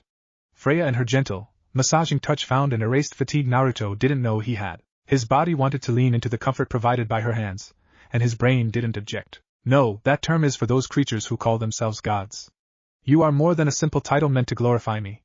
Uzumaki Naruto is an extension of myself, and nothing less. As she spoke, her fingers played with the defiant spikiness of Naruto's golden hair. Being able to touch Naruto like this and share a moment with him was all Freya needed. While your praise is truly flattering, Freya hummed happily but said nothing, knowing Naruto himself had more to say. I know you are here for more than just me. Death was always busy. So was the nature of her existence. Of that you are correct. There is news I must share with you, Naruto. Naruto couldn't see it, but Freya's eyes held a newfound seriousness as they gazed into the fire in front of the pair. Share as it pleases you. A twinge of a frown pulled on Naruto's lips. He might not have seen it per se, but the young shinobi most certainly felt Freya's well-contained anger through their connection. Clear your mind. Naruto did as he was asked. Using the same trick he did for meditating, he ejected every thought from his mind until he was a blank slate, untainted by any pre-existing notions. Freya put the tips of her pointer and middle fingers on both of Naruto's temples and let the information flow. Through death, Naruto felt flashes of the future playing in his head. He saw as the Avengers scrambled to fix their failures. He watched on as Tony Stark jousted with his present and the dangers of being a superhero. There was a time machine, infinity stones, and a grand battle, but a single premonition stood out among all the rest. It was this vision that etched a furious frown on Naruto's face. Thanos, his irate hiss sent a delighted shiver down Freya's spine. You're telling me the Mad Titan will live once more? These are the consequences of time travel. Good intentions or not. Naruto's reaction warmed her heart because it let her know that Naruto was on her side, but there was still the lingering shadow of spite sitting in her voice as she attempted to remain impartial. What will you have me do? Naruto was more than ready to do whatever it took to stop Thanos' deranged hunt for balance. There would be no genocidal foundation this time. What do you wish to do, Naruto? She knew what Naruto could and would do without having to ask, and she believed that he'd find success where others failed because Uzumaki Naruto always accomplished what he set his mind to. If you know me, then you also have my answer. It was finally here. The opportunity Naruto lamented missing when he first arrived in this universe. He got his second chance and was determined to make it count, not only for himself but for the trillions of lives Thanos ruined in his quest for the stones. Freya laughed as she granted Naruto her permission. They both understood Naruto didn't need permission, but this was more of a ceremonial gesture and a token of her belief in him. Then go forth with my favor. When you cross paths with the fool, Thanos, show him your full might. Show him the full strength of our union, Naruto. Standing up and turning around, Freya's heart pumped faster in her chest as she basked in the handsome look of determination on her chosen one's face. You have my word, Freya. Then it is already done. Offering him one last smile, Freya used her powers to send Naruto from their soul's cape and back into the waking world. Freya had seen scenes like these hundreds of times throughout Naruto's life as a shinobi. However, hearing the blonde make a promise to her surpassed them all. Even after he left, Freya could feel her heart beating in her ears. The smile on her face wouldn't be removed. Placing a hand over her heart, she closed her eyes and said goodbye. Farewell for now, my soulmate. Bring your unshakable will to those who would oppose you. Show them all why there is no one like Uzumaki Naruto. There were hundreds of people throughout time that sought her affection. They included the likes of Thanos and Deadpool, but in the end, Freya turned them all away for one reason or the other. Most were willing to change for her, and fewer wanted to change her. And in brief instances, these suitors managed to catch her interest. But that spark always died out, and Freya continued with her eternal life. For the longest time, Freya believed her destiny was to be alone. That looming belief is why she spent millennia detaching herself from the world as a whole. If she didn't form connections, she couldn't be disappointed when someone inevitably showed their true colors. Things changed one day when something returned to her. A piece of herself she didn't realize was gone. When Freya reconnected with a part of herself linked to a child from another dimension, she was engrossed. She saw Naruto's life through his eyes. Together they basked in his triumphs. And together they hurt when Naruto suffered setbacks. He never asked for power. He never searched for it, but it was drawn to his magnetic personality, as were the people in his life. That's when Freya knew she fell for the blonde savior of the shinobi world. To Freya, the seal blessed by her powers was proof of her commitment to Naruto. Kurama might be gone, but Freya was determined to stay by Naruto's side, even if he didn't feel the same depth of emotions for her as she did for him. This was unconditional love, a first for death. It was a difficult concept to describe to those who hadn't had the good fortune of experiencing it themselves. She held out hope that Naruto would return her feelings one day. However, if Naruto didn't, then that was okay too. So long as her beloved Maelstrom was happy, Freya was happy. Yendi, Chapter 5, Infinity's End. Everything around Naruto looked like it had been subjected to a nuclear-sized explosion. The environment came across as the definition of ruin. Lines of buildings were broken in some fashion. There were trenches torn in the earth large enough to fit a yacht through, and even stretches of forest were toppled, leaving only toasted roots. The source of this wanton destruction was the same blonde man with a trickle of blood dribbling down the corner of his mouth. His shirt was gone and exposed the hard-won body of an active ex-shinobi. Even his pants were ripped to leave ragged edges beneath his knees. Naruto looked exhausted with his heaving shoulders because he was exhausted. But it was a good kind of fatigue, fulfilling. That last attack drained what was left of my energy. I have to be careful if I need to use it in a real fight. The raw power of the move couldn't be questioned, but what good was it if he couldn't defend himself after? Naruto wasn't in the business of chasing after Pyrrhic victories. Naruto punctuated his comment by smearing the blood on his chin with his left thumb. He took the blood and used it to paint a Fuinjutsu's sigil on the ground at his feet. When he stepped on it, Naruto found himself sitting in the empty room in his apartment. He was back in his meditation chamber. Comparing the results, he pulled his phone out of his pocket and looked at the time. He was happy with what he saw, but Naruto knew he could do better. There was something to be said about self-improvement teetering on perfectionism. 24 hours in my training dimension is 4 hours here. I should look into tinkering with the seal when I get time. I bet I can improve that ratio. Maybe knock it down to 2 hours instead of 4. Any potential plans ended when the phone went from screensaver to incoming call. Naruto looked at the foreign number for a second, then brought it to his ear, clearing his throat. Uzumaki. Naruto speaking. Who is this? Hello, Mr. Uzumaki? My name is May Parker. I apologize for calling unannounced, but a mutual friend pointed me your way. The words coming through the speaker surprised and intrigued the blonde. Mutual friend? He had to wonder who this friend was. And what could they have possibly said about him to warrant a phone call? Yes. It was Mr. Angelo from the drive-in diner on 66th Street. The woman on the other end of the conversation was kind enough to give Naruto the information he wanted. She also eased any suspicion in the one-time special forces. Ah. Good old Tommy. He likes to listen. Okay, so what can I do for you, Ms. Parker? Visuals of a man old enough to have gray hair came to mind. He was as close to a classic Italian as Naruto could find in the year 2023. A good man who made better food. That's not necessary. Please call me May. I was wondering if you'd like a job, Mr. Uzumaki? Naruto, if you would? Over the phone, it was tough to pick up his slight pause. Naruto doubted she was offering him a job like his last one. People like Electra weren't necessarily frequent. Not like he could talk about being different. Can you tell me more about this offer? Of course. I manage a homeless shelter called the FEST, and we're a bit short-handed. Tommy told me a little about you, and I think you'd be a perfect fit here. I'm also willing to pay you bi-monthly. Naruto didn't have to be a master of psychology to hear the pride in the woman's voice, and she had good reason to be proud if this was the truth. Not enough people went out of their way to help their fellow person. The more Naruto thought about it, the more he liked it. May was offering him the chance to do some good. Helping people was just the thing Naruto needed in between training for the inevitable arrival of Thanos. What would you have me do at FEST if I said yes? Naruto wanted to make sure he'd actually be helpful. He didn't want to get in the way or anything like that, as unlikely as that sounded. I can't give you a straight answer. We do whatever is needed to help the people who walk in. What we do on a Monday might be different from what happens on a Tuesday. That made a lot of sense to the young man. Seeing no reason to deny her, Naruto agreed to the job offer. I understand. I'm in. So when do you want me, May? Fantastic. Thank you so much. If it's not any trouble, can you come in for orientation tomorrow? It's no problem at all. I'll see you there. Starting on a Monday sounded like the perfect time to begin his new career as a member of the FEST team. Right. I'll send the address and hours to your phone. Goodbye, Naruto. See ya, May. Once Naruto got the information May promised through his phone, he decided on a trip. He planned on checking the building out. Knowing where the shelter was would help him avoid any mix-ups tomorrow. It wouldn't do to make a poor first impression on his new boss. As Naruto strolled down the building-lined streets of New York, he realized something. It had been so long that he had a hard time imagining the Big Apple as the crowded metropolitan center of the past. Familiarity was a scary thing like that, but he couldn't reminisce on the current state of the world without circling around to Thanos. The looming threat of the purple giant served as both blessing and curse. It was awful knowing he was coming but not when. However, the anticipation of fighting Thanos ended up being great motivation. Naruto never worked harder in his entire life than he had these last few months. The image in his head was Thanos with his double-sided sword when Naruto turned the corner into someone. As a trained warrior, Naruto's sturdy frame absorbed the unintentional impact. He couldn't say the same for the young woman sitting on her rear. Accident or not, he felt partially guilty about what happened to her. Sorry about that. A little bit of bad luck, huh? Naruto offered the woman his hand. He noted she looked surprised for a moment before taking his offer, but it was probably just the shock of someone bowling into her on the street. We were both at fault, but I appreciate your apology. Her voice surprised Naruto.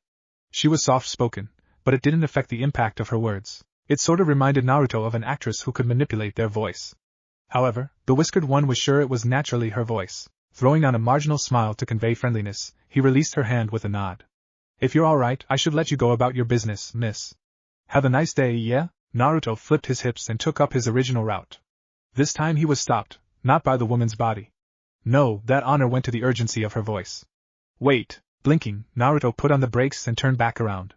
His eyebrow rode up as a confused frown parked itself on his lips. The question was on his face, but he still asked it verbally. What is it? In the long second they spent staring at each other, Naruto couldn't help but draw comparisons between her eyes and his. They were rather blue. Eventually, she shook her head with an elegant smile. No, it was nothing. You have a good day too. His stupefied blink finally made itself known, and didn't stop even when the woman made her graceful exit. After that, Naruto rubbed the back of his head. Well, that was pretty weird. FESD Center, New York. May gazed at their mass supplies with pride and a content smile. Seeing this level of generosity warmed her heart beyond belief. I swear we're getting more boxes every day. I'm glad more people are donating. This is what I dreamed of when I took over here. Easy for you to say. I'm the one dragging all this heavy stuff around. Naruto breathed out his mock complaint between bouts of moving the heavy boxes into their allotted space. He was grateful May invested in the storage garage attached to the shelter. Oh, stop being such a big baby, Naruto. This should be nothing for a young, strong man like yourself. May's words sounded sharp, but the way she smiled during the roll of her eyes sold her out. She was amused with the lively blonde's antics. It was an overstated line, but he was a breath of fresh air. Nope. That's not gonna work. The blonde remained steadfast in his position, not allowing a little flattery to push away the annoyance of mind-numbing physical labor. Shinobi work and civilian work were worlds apart. And in his opinion, the latter really sucked at times. How about we go get some ramen? My treat. May had a firm understanding of Naruto at this point. If he had one glaring weakness, it was ramen, and she wasn't above letting Naruto indulge when it was appropriate. After all, Naruto worked hard for their shelter. He earned a good bowl of ramen occasionally. You're a saint, May. Truly a saint. As she expected, Naruto's reaction was nothing short of exuberant, fitted with a small cheer at the end. This is what happened when the blonde Uzumaki got the idea of ramen in his head. The woman in charge laughed at his abundant love for the noodles of Inari. That's what he called them. Her good mood took a turn south when Naruto brought up something more serious. How are you holding up? May understood the question even if it was vague. Lately, Naruto urged her to open up about Peter's disappearance. He correctly claimed it was better than keeping her feelings bottled up. It didn't take long for his stubbornness to wear her down. This place helps. It gives me something to focus my energy on. Peter vanishing hasn't gotten any easier to deal with, but knowing I'm doing something he'd approve of helps me get through the day. It was painfully clear that no amount of time would heal the pain in May's heart. Naruto's heart went out to her. First, she lost her husband, then her nephew in two different yet tragic events. Words couldn't heal this pain. However, the right advice could give the woman hope to keep going. And in time, Naruto hoped May would find something to help her heal. Sometimes, all we can do is put our heads down and move forward. It will get better, it always does. Whatever comment May planned on making was swallowed by the woman when the door flew open. At the same time, Naruto felt a terrible shudder sink into his bones. It was enough to make his entire body lock up for a second. Martin? What's wrong? You look like you've seen a ghost? Martin or Martinley was a fellow overseer of the FESD shelter. He was a humble man who was proud of his Chinese background and willing to share it with those curious enough to ask. The shocked disbelief on Martin's face was the kind you couldn't fake. What? You mean you haven't heard? He rushed over to the old box television hanging in the corner and flipped it on. The screen took a moment to warm up before it told Naruto and May a story. May and Naruto watched a series of still shots cycled through the screen. The reporters spoke, but both were too focused on the chaos to hear them. However, the caption across the bottom couldn't be ignored. The Avengers' last stand? Oh my god! While May stared at the screen in abject horror, Naruto was already out of the building. He wasted no time dipping into the powers given to him by Freya. As soon as the cloak formed around him, Naruto took to the sky. He had a cross-country trip to make. Battleground, California. For a man sharpened in the flames of World War II, A battleground like this was nothing new for Captain America. It was easier to stay focused on the target when he knew there weren't any civilians in the area suffering from the surprise attack on their base of operations. He'd get even with Thanos by stopping the purple brute here. Tony Stark couldn't be bothered with the building. He could have a new one made within the year. Sure, losing their time machine was slightly annoying, but the arrival of his greatest foe compensated for any loss. Now he could save everyone they lost and protect what he gained simultaneously. Thor, current ruler, in name, of New Asgard, saw something different when he glared at Thanos. Not aiming for the head sooner haunted him to this day. His pride wouldn't allow the blonde thunder god to make the same mistake twice. Thor owed the people not here that much. Lesser men thought twice about battling one of the Avengers' big three. But fighting all three of them at the same time? That was downright insane. And yet Thanos sat there with a calm gaze leveled on the three-man unit. Not only did the Stone Hunter have an aura about him, Thanos had a swagger, an absolute confidence in himself and the mission. No one in the grouping of four spoke. The only sounds present in the tense stare-down were the crackling embers and running water coming from broken pipes. This was the only way it could end in absolute ruin. You could not live with your own failure. Where did that bring you? Back to me. There was a palpable amusement in Thanos' voice as the heroic trio approached him. Splitting his time between the rock and his fingers and the Avengers, he shared his thoughts in a way that didn't fit their somber battle sight. His eyes singled out Captain America simply because he was the one in front of him. I thought by eliminating half of life, the other half would thrive, but you've shown me that's impossible. Thanos almost sounded thankful. The longer Thanos spoke about his mission statement, the more his resolve came through. No one could talk him down. And he believed no one was capable of stopping his destiny. And as long as there are those that remember what was, there will always be those unable to accept what can be. They will resist. He wore a ghost of a smile when he turned his poignant gaze onto Tony. The Iron Man stood in silence, staring at the consequences of their time meddling in a glassy-eyed daze. But Tony wouldn't be the snarky, millionaire genius if he stayed silent for too long. Yep. We're all kinds of stubborn. Believe it or not, Thanos actually agreed with Tony. He nodded his bald head before looking off to the side at nothing. Thanos was more attentive to his thoughts than the world around him. I'm thankful.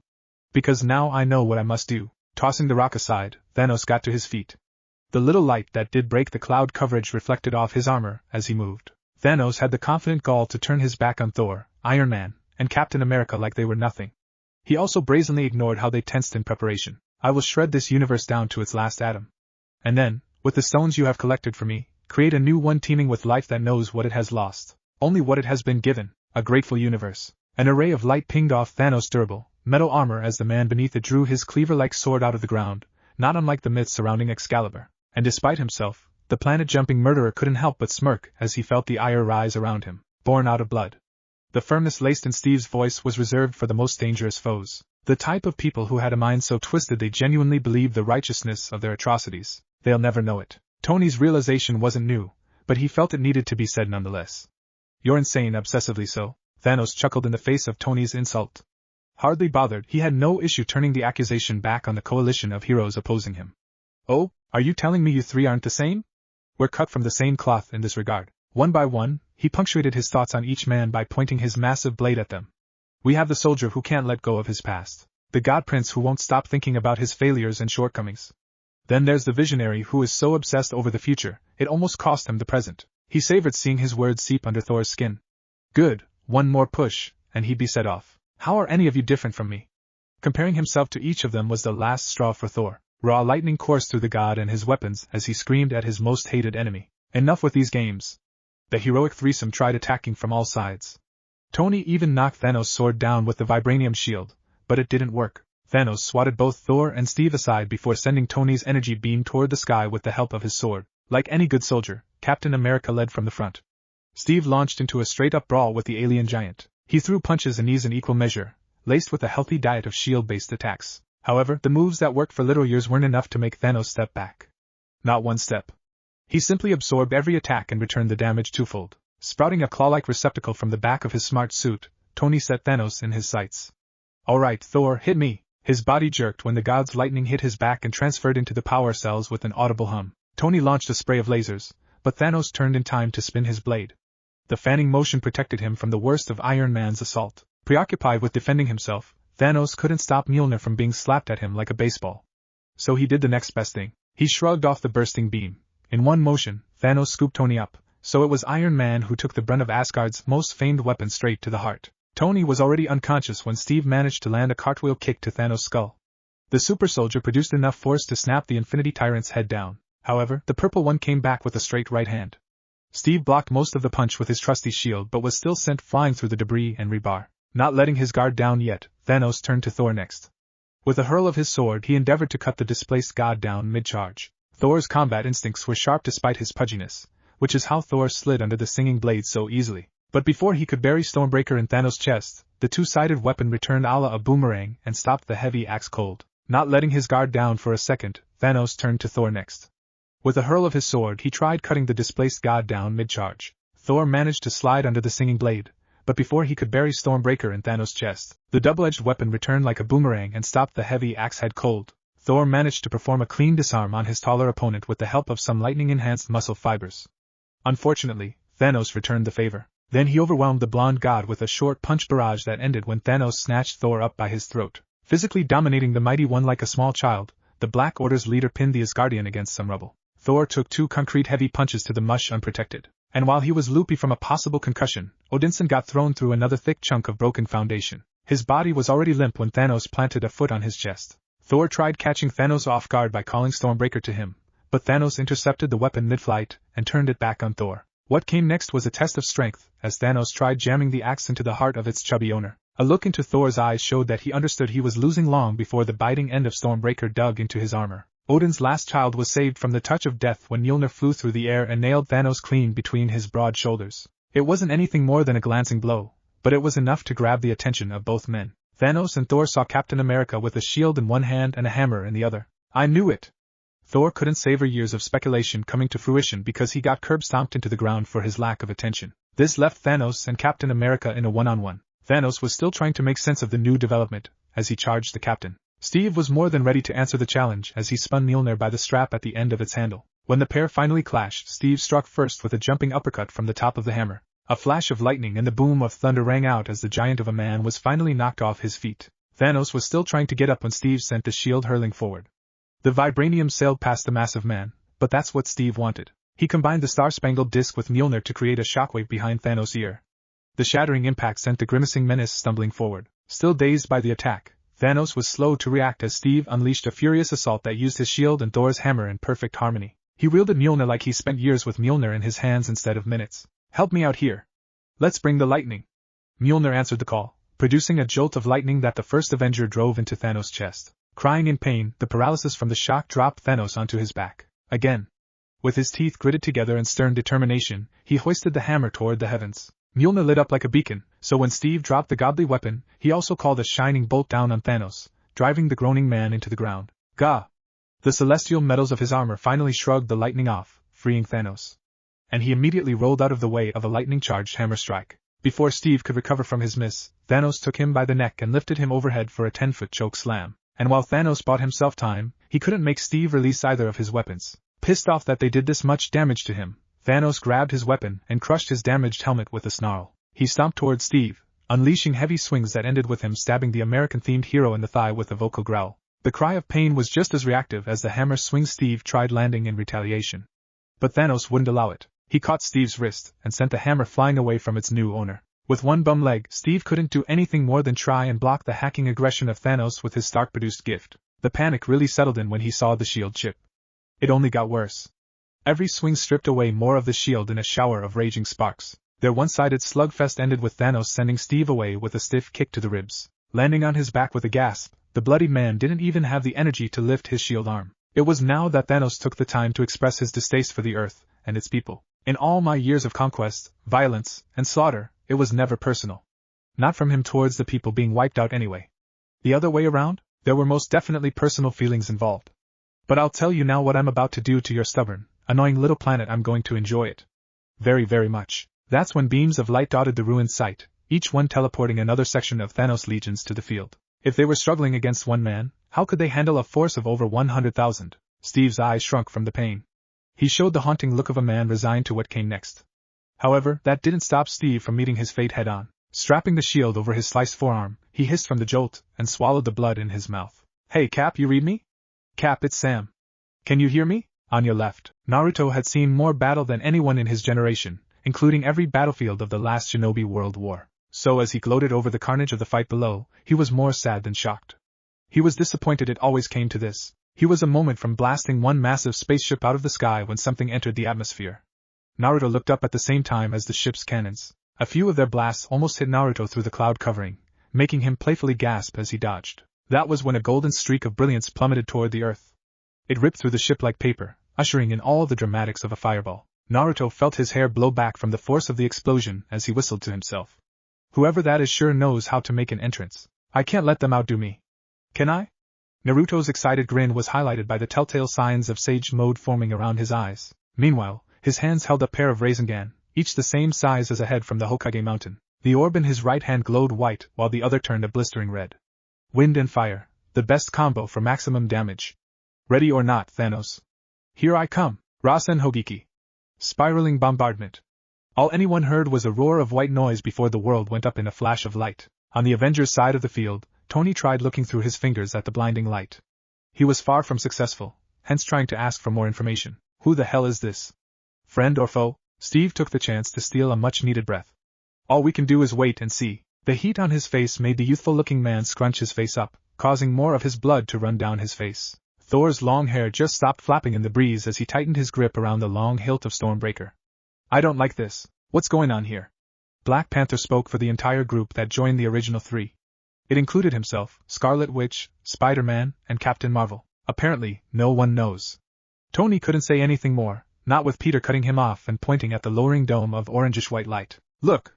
It's clearing up. None of them counted on seeing a kid stuck in the center of the newly made crater. The blonde's eyes were glued to the equally shocked forces of Thanos as he remained stuck in his superhero landing pose. There wasn't a soul on the battlefield that knew who Naruto was except for one man.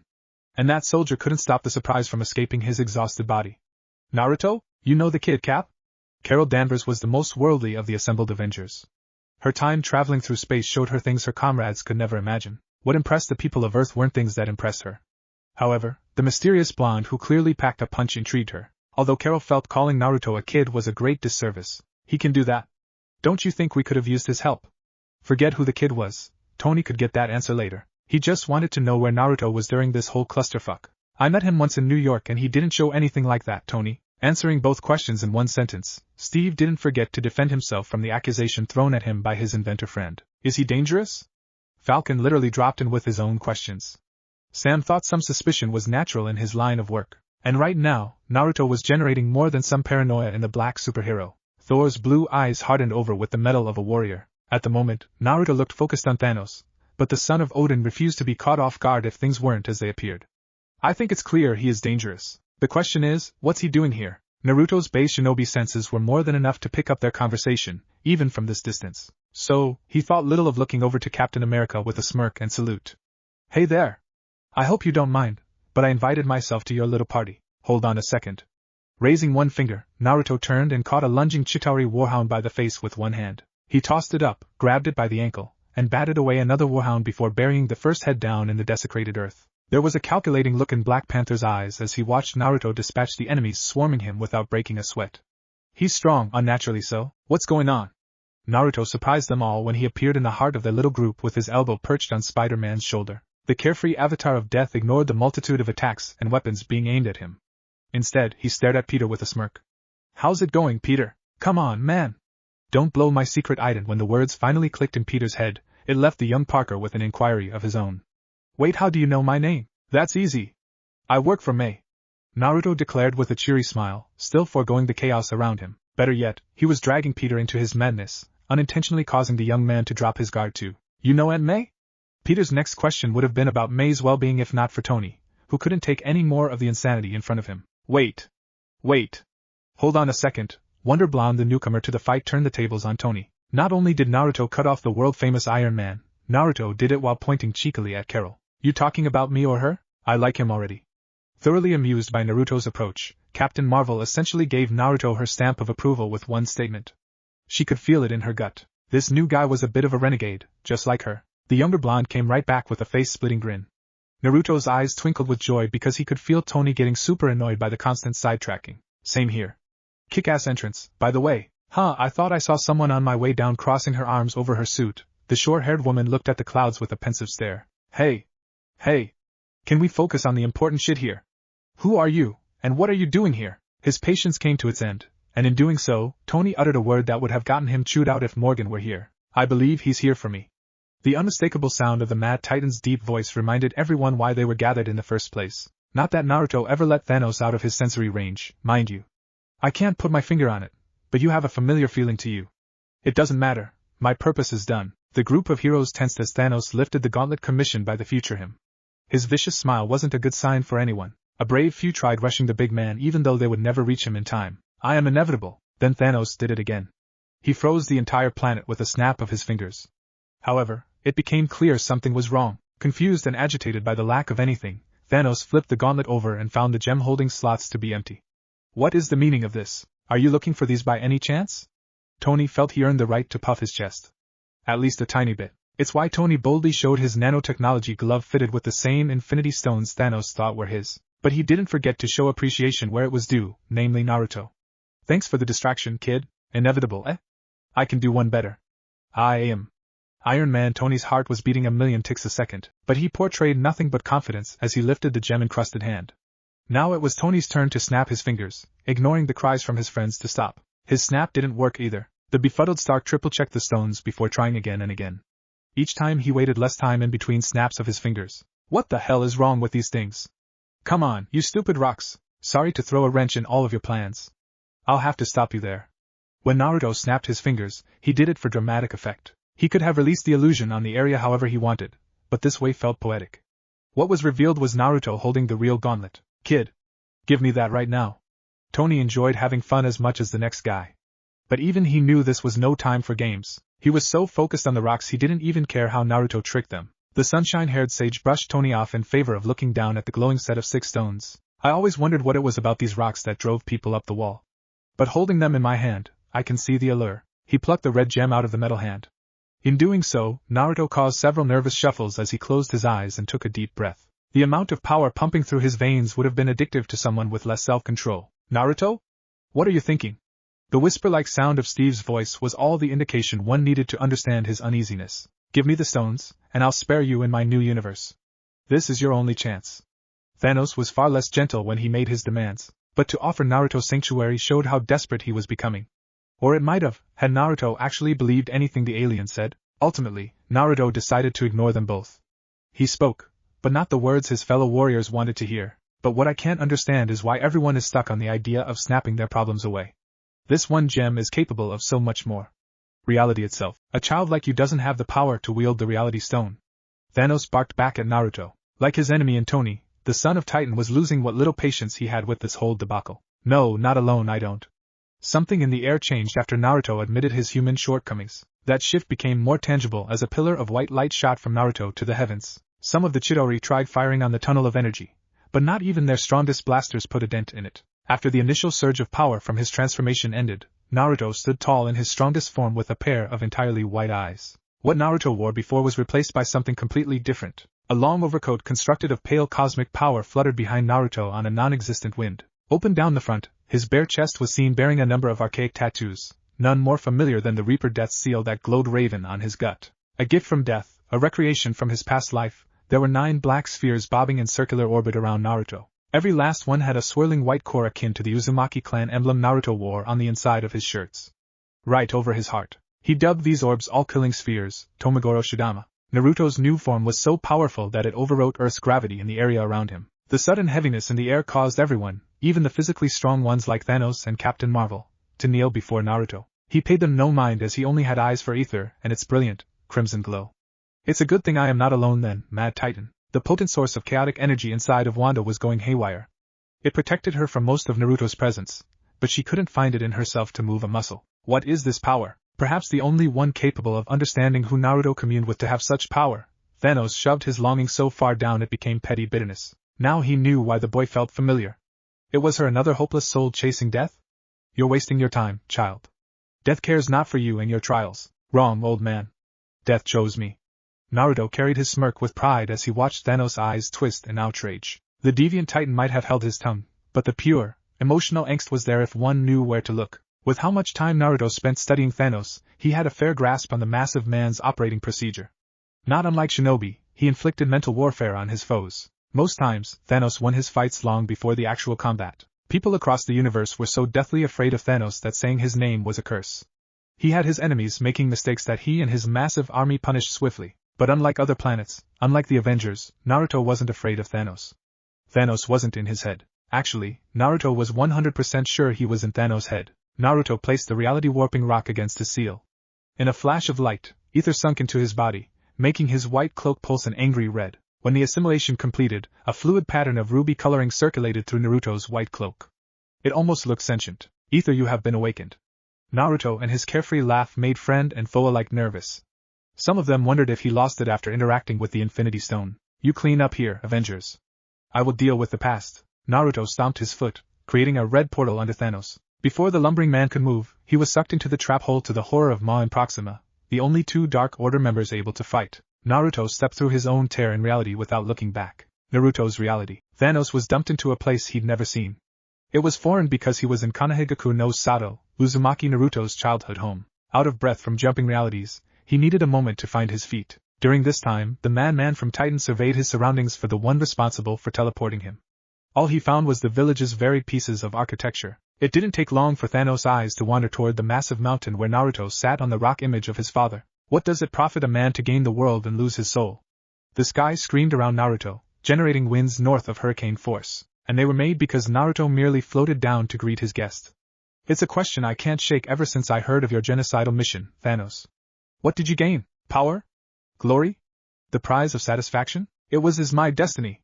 There was this itch in the back of Thanos' brain. He knew it well, the same creeping madness that plagued him as an unwanted child on Titan. To taste it again was terrifying and addictive. What makes your destiny worth the lives of trillions? What of their own destinies? For Naruto, it always came down to freedom of choice being stolen. Free will was humanity's greatest treasure, and attempting to change that would never sit well with Naruto. Whether Thanos or Kaguya, the blonde wouldn't suffer this kind of scum. Worms, insignificant worms. They should be thankful to be sacrificed in the name of my universe. Thanos' blood ran hot in the veins while he spewed vitriolic thoughts, some more recent than the hate-twisted mementos of his dark past. Naruto took another step forward, putting even more pressure on the monstrous man on the verge of a mental breakdown, and that meant applying pressure, both physical and emotional. You didn't have the right to make that call. The ones with power always make the call. I am the power. Naruto watched with an apathetic eye as spittle flew from Thanos' mouth. Even the Titan's veins were bulging under his primal aggression. No, you had the stones. The stones had power. Without them you are nothing but a man haunted by things you could never have. It's almost sad, did Naruto have to lay it on so thick? Absolutely not.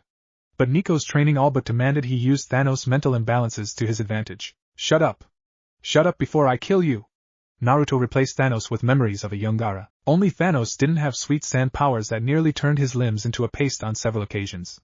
Good old Gaara. Naruto missed him. Where was he? Oh, that's right. He had a few more buttons he needed to push. It always comes back to killing with you, doesn't it? Always doing your best to chase after death. There, that should do it. I said silence. I won't listen to one of death's bitches. Fight me. Fight me. Fight me. Crass language aside, the frothing beast of a man played right into Naruto's hands. He successfully dragged Thanos back to the man who'd attack with the savageness of his tormented soul. Not the figurehead of fear. Fine, with the assistance of the Reality Stone, Naruto formed a new sword for Thanos. The only difference between the two was the red taint in the metal from being forged by an Infinity Stone. Thanos immediately lunged after Naruto. He threw slashes so fast the air around him split in half, but Naruto dodged them all with ease. When Thanos went for an overhead, he finally thought he had Naruto. Until the sword came down on Naruto's head and broke in half. His shock turned into a hot fury as Thanos flipped to the unbroken half and stabbed at Naruto's heart. Again, his blade failed him as the sword turned into molten slag when pitted against the cosmic shroud wrapped around Naruto. Thanos cast aside his broken weapon with a look of disgust.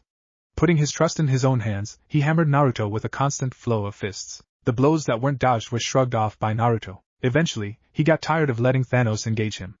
Naruto struck back with a punch that doubled Thanos over. Then an uppercut sent Thanos into the air, where Naruto flashed behind him and drove the Titan down with his version of the Omote wrench. Naruto waited for his foe to get back up with arms crossed tightly and his cloak fluttering in the wind. With the time graciously granted to him, Thanos managed to pull himself out of the pit, where the blood flowing from a wound in his mouth became clear.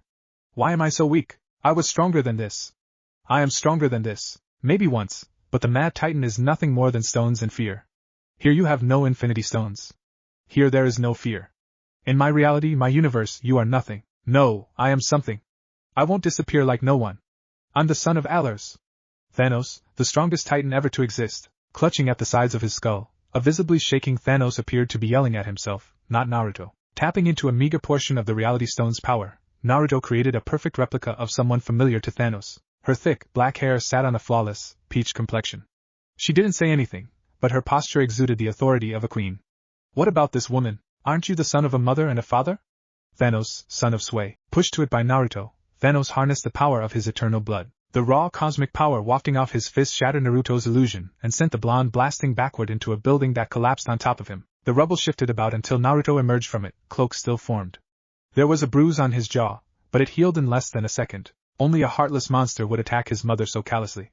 Despicable. That bitch had it. Naruto shut him up the only way he knew how, by driving his knuckles into the frothing fighter's face. Thanos' heavy body tumbled head over heels until Naruto dropped a heel in his gut. Thanos grunted before mule-kicking Naruto in the chest, throwing the cosmic cloak sage into the sky above Konoha. Ha! That's more like it.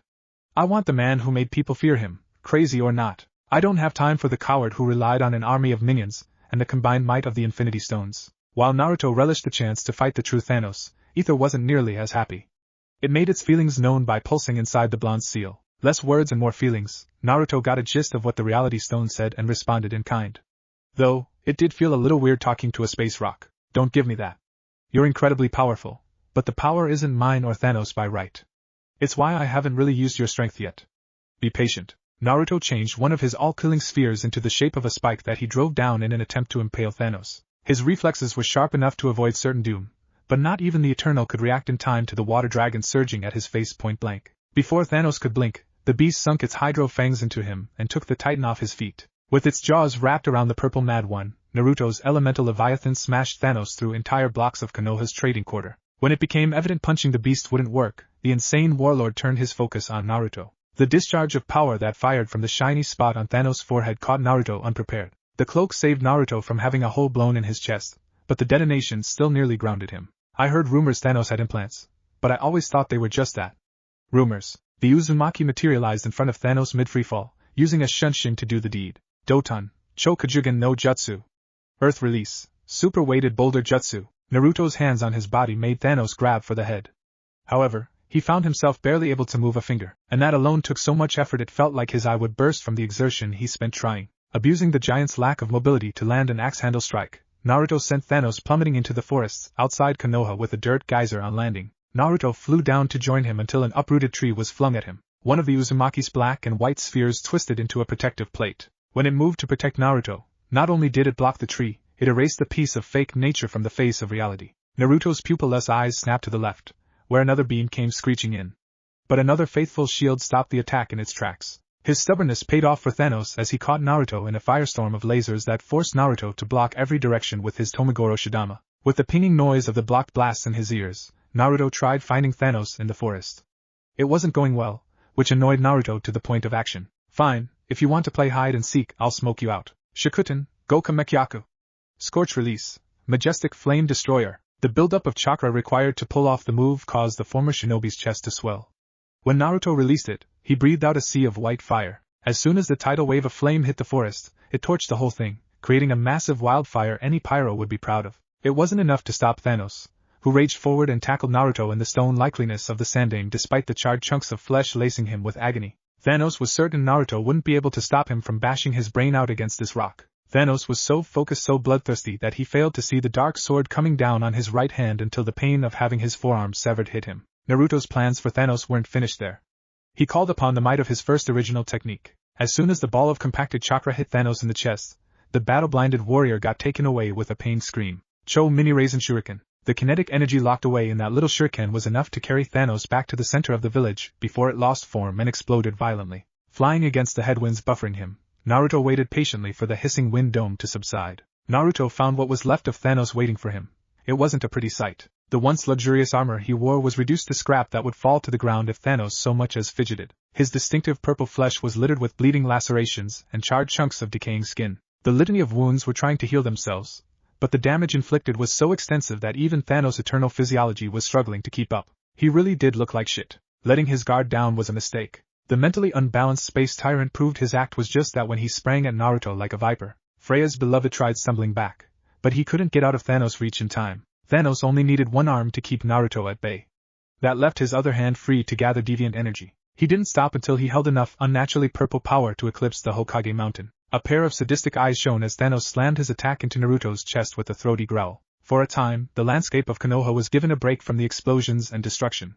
Naruto emerged from the attack with his left arm limp at his side. Plus, his wrist was twisted in the wrong direction, uncomfortably so.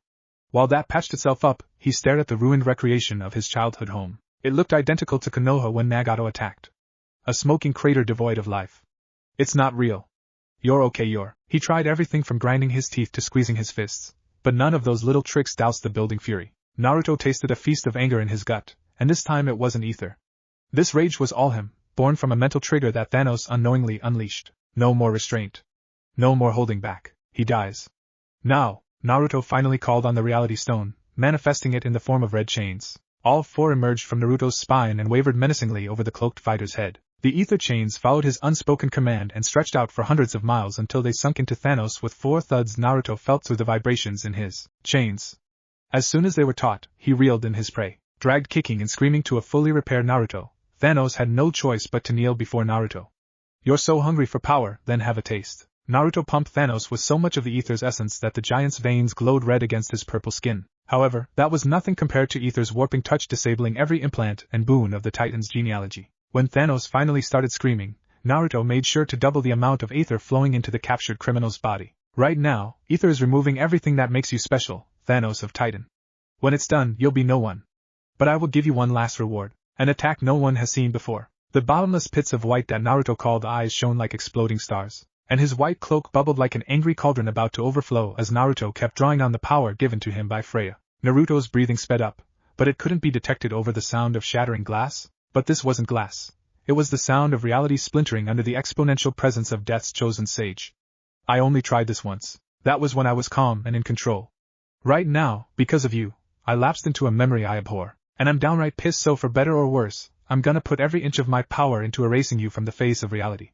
Enjoy these final seconds, they are your last. All 9 of Naruto's orbs shrunk down to the size of marbles before they melded into a singular, palm-sized sphere. Its white nucleus sat trapped in a smooth black exterior until the circular manifestation began bulging at random intervals. It looked like something trying to punch free from the orb, but it was just power not meant to be controlled, doing its best to escape. Cupping the unstable concoction with both hands, Naruto watched the cluster of cosmic energy float into the sky above them. Uchi no Shurhijutsu, Satari no Shun. Cosmic Sage Secret Art, Starry Demise. Behind the clouds, where it tucked itself away, the core of his attack expanded nigh endlessly until it resembled the sun in size. The sheer scope actually brought fear to a helpless Thanos' eyes.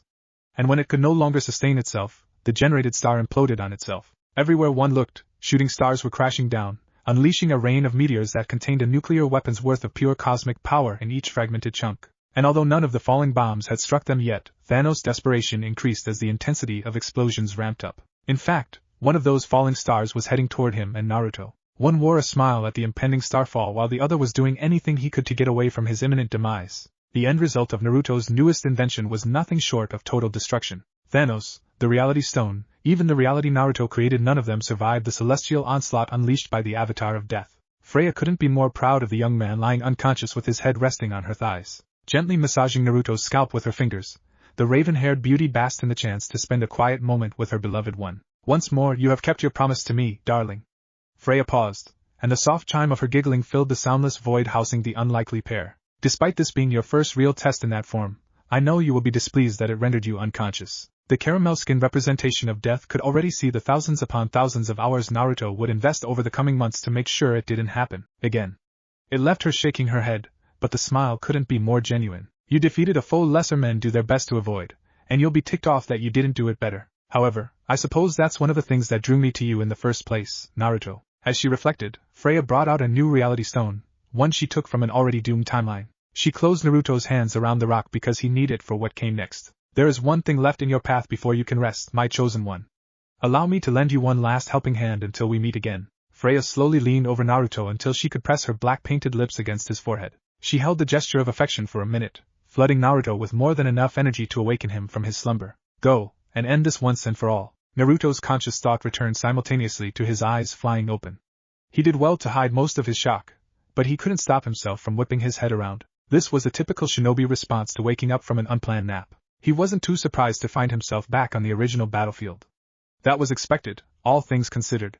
He'd have to. Wait, were those wings? The sage actually stopped mid-movement, and double-checked to see that he indeed had a pair of wings behind him. They were almost identical to the artistic representations he'd seen depicting angels. Only his wings weren't made of thick, white feathers but rather translucent energy tinted ever so slightly with the same pale coloring of his cloak. Why did he think Freya had something to do with that? I can already fly, so is it just aesthetic? Or can they do something I don't know about yet? Naruto. Said person put those thoughts on a shelf and floated down to Steve, who quickly ran down what occurred in Naruto's absence. Is it just me, or does he look like an angel? But angels and death don't really mix. What started with Peter rubbing the sweat from his forehead turned into him admiring the majesty of Naruto's form. Some cultures actually place a heavy emphasis on an angel of death, Peter Parker. Like his younger compatriot, Chala was starting to wear down from constant fighting, so he was willing to try anything to take his mind off the fatigue, like giving a small piece of cultural wisdom to the high school's superhero. So you're telling me the bad guys have limitless troops? Naruto grunted with a hidden scowl. Great, it sounded like the Edo Tensei all over again. At least they were chakra-powered zombies. That's what Tony thinks, and it sure feels like it. This wasn't Steve's forte, but even he could tell that the evidence pointed toward Tony's theory being proven correct. And you guys want to use the stones to make them all vanish? A reasonable response but dangerous for even the strongest of superheroes. It's the only feasible way out of this. It was clear to Naruto that Steve didn't like what using the Infinity Stones entailed. Not that he blamed the World War II veteran, but you don't know who will do the honors? Tony offered, but Pepper shut it down. She's not letting him anywhere near the fight since he took the hit. Captain America's eyes were instinctively pulled toward where Tony was sitting, a spot guarded not only by Pepper and Rhodey but a whole collection of suits that Pepper summoned from New York. What happened? Naruto followed the experienced soldier's gaze to the man in question. Something was clearly wrong, but what? He had a nasty hit on the spine by one of Thanos' generals. He can't feel his legs anymore. Upon hearing the nitty-gritty, Naruto couldn't help but grimace at the idea of being paralyzed from the waist down.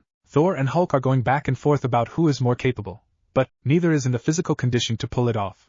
Hell, your best chance is her. The whiskered ninja jerked his thumb over his shoulder at Carol. Captain Marvel had taken to the air and blasting anything that tried getting near her and the gauntlet. Had I not been here, leaving Steve behind, Naruto flew to Carol. She had a hand ready to blast him but stopped when she recognized his face. You're back. Where's Big Purple? Gone, every last atom. Naruto was fine admitting that the statement came with the tiniest of smiles. Maybe it was Freya's feelings, or they could have been his. With Thanos, it was tough to tell. They both despised the former Titan that much. Carol was glad to hear some good news. Taking a moment to admire the vibe of the godly-looking fighter, she made an offer that was just a little out of place for an active combat site. Hey, you want to spar sometime? Go a few rounds. Naruto tossed his head back and laughed. Gods, he needed a good laugh right now. Still giggling to himself, let's make plans, Marvel. But before that, I'm going to need the shiny hand. I know that you know, but be careful with that. Naruto acknowledged her point with a brisk nod. The exchange was smooth, and incorporating the stones into his form was even easier. Each infinity item appeared in a line around Naruto's collar, all six glowing with the brilliance of an otherworldly diamond. Naruto felt all eyes on him as he rose into the cloudy sky over California. He filled his lungs with a calming breath, vaguely aware of the guns aimed at him. No doubt they wanted the stones back. Here goes nothing. Naruto sent the infinity stones shooting from his cloak with an emphatic snap of his fingers. The six gem-like items hovered around Naruto's motionless, emitting an ethereal glow that slowly expanded into a sphere. When all six colored circles touched, the electricity in the air stopped. That was the last thing Naruto saw before everything went black. When Naruto returned to the waking world, he was flat on his back with his cloak gone. That left him bare-chested, but he had bigger problems, like the feeling of every molecule in his body being set on fire. Fuck, that hurt. Straining himself to check his body, Naruto was relieved to see nothing was crippled or burned beyond repair. Now that he thought about it, it was kinda quiet, unnaturally so. Several people ran over to check on him. Some of them Naruto recognized, and others he didn't. He picked Steve's face as the one to focus on. That's when Naruto stumbled on a realization that made him grunt. I can't hear you. Naruto saw the alarm spread. Don't freak out, it will pass. Now if you don't mind, I'm gonna close my eyes for a bit. Naruto was confident that people were yelling for him to do the opposite, but the message he read off Steve's lips told Naruto enough. We won. Yendi. What if Godlike anbu Naruto in Marvel Universe? And thanks for watching my video till the end. If you enjoyed this content, then do consider subscribing to my channel, and leave a like if you guys need the next part. Comment down, and thanks for watching the video, and see you guys in the next video.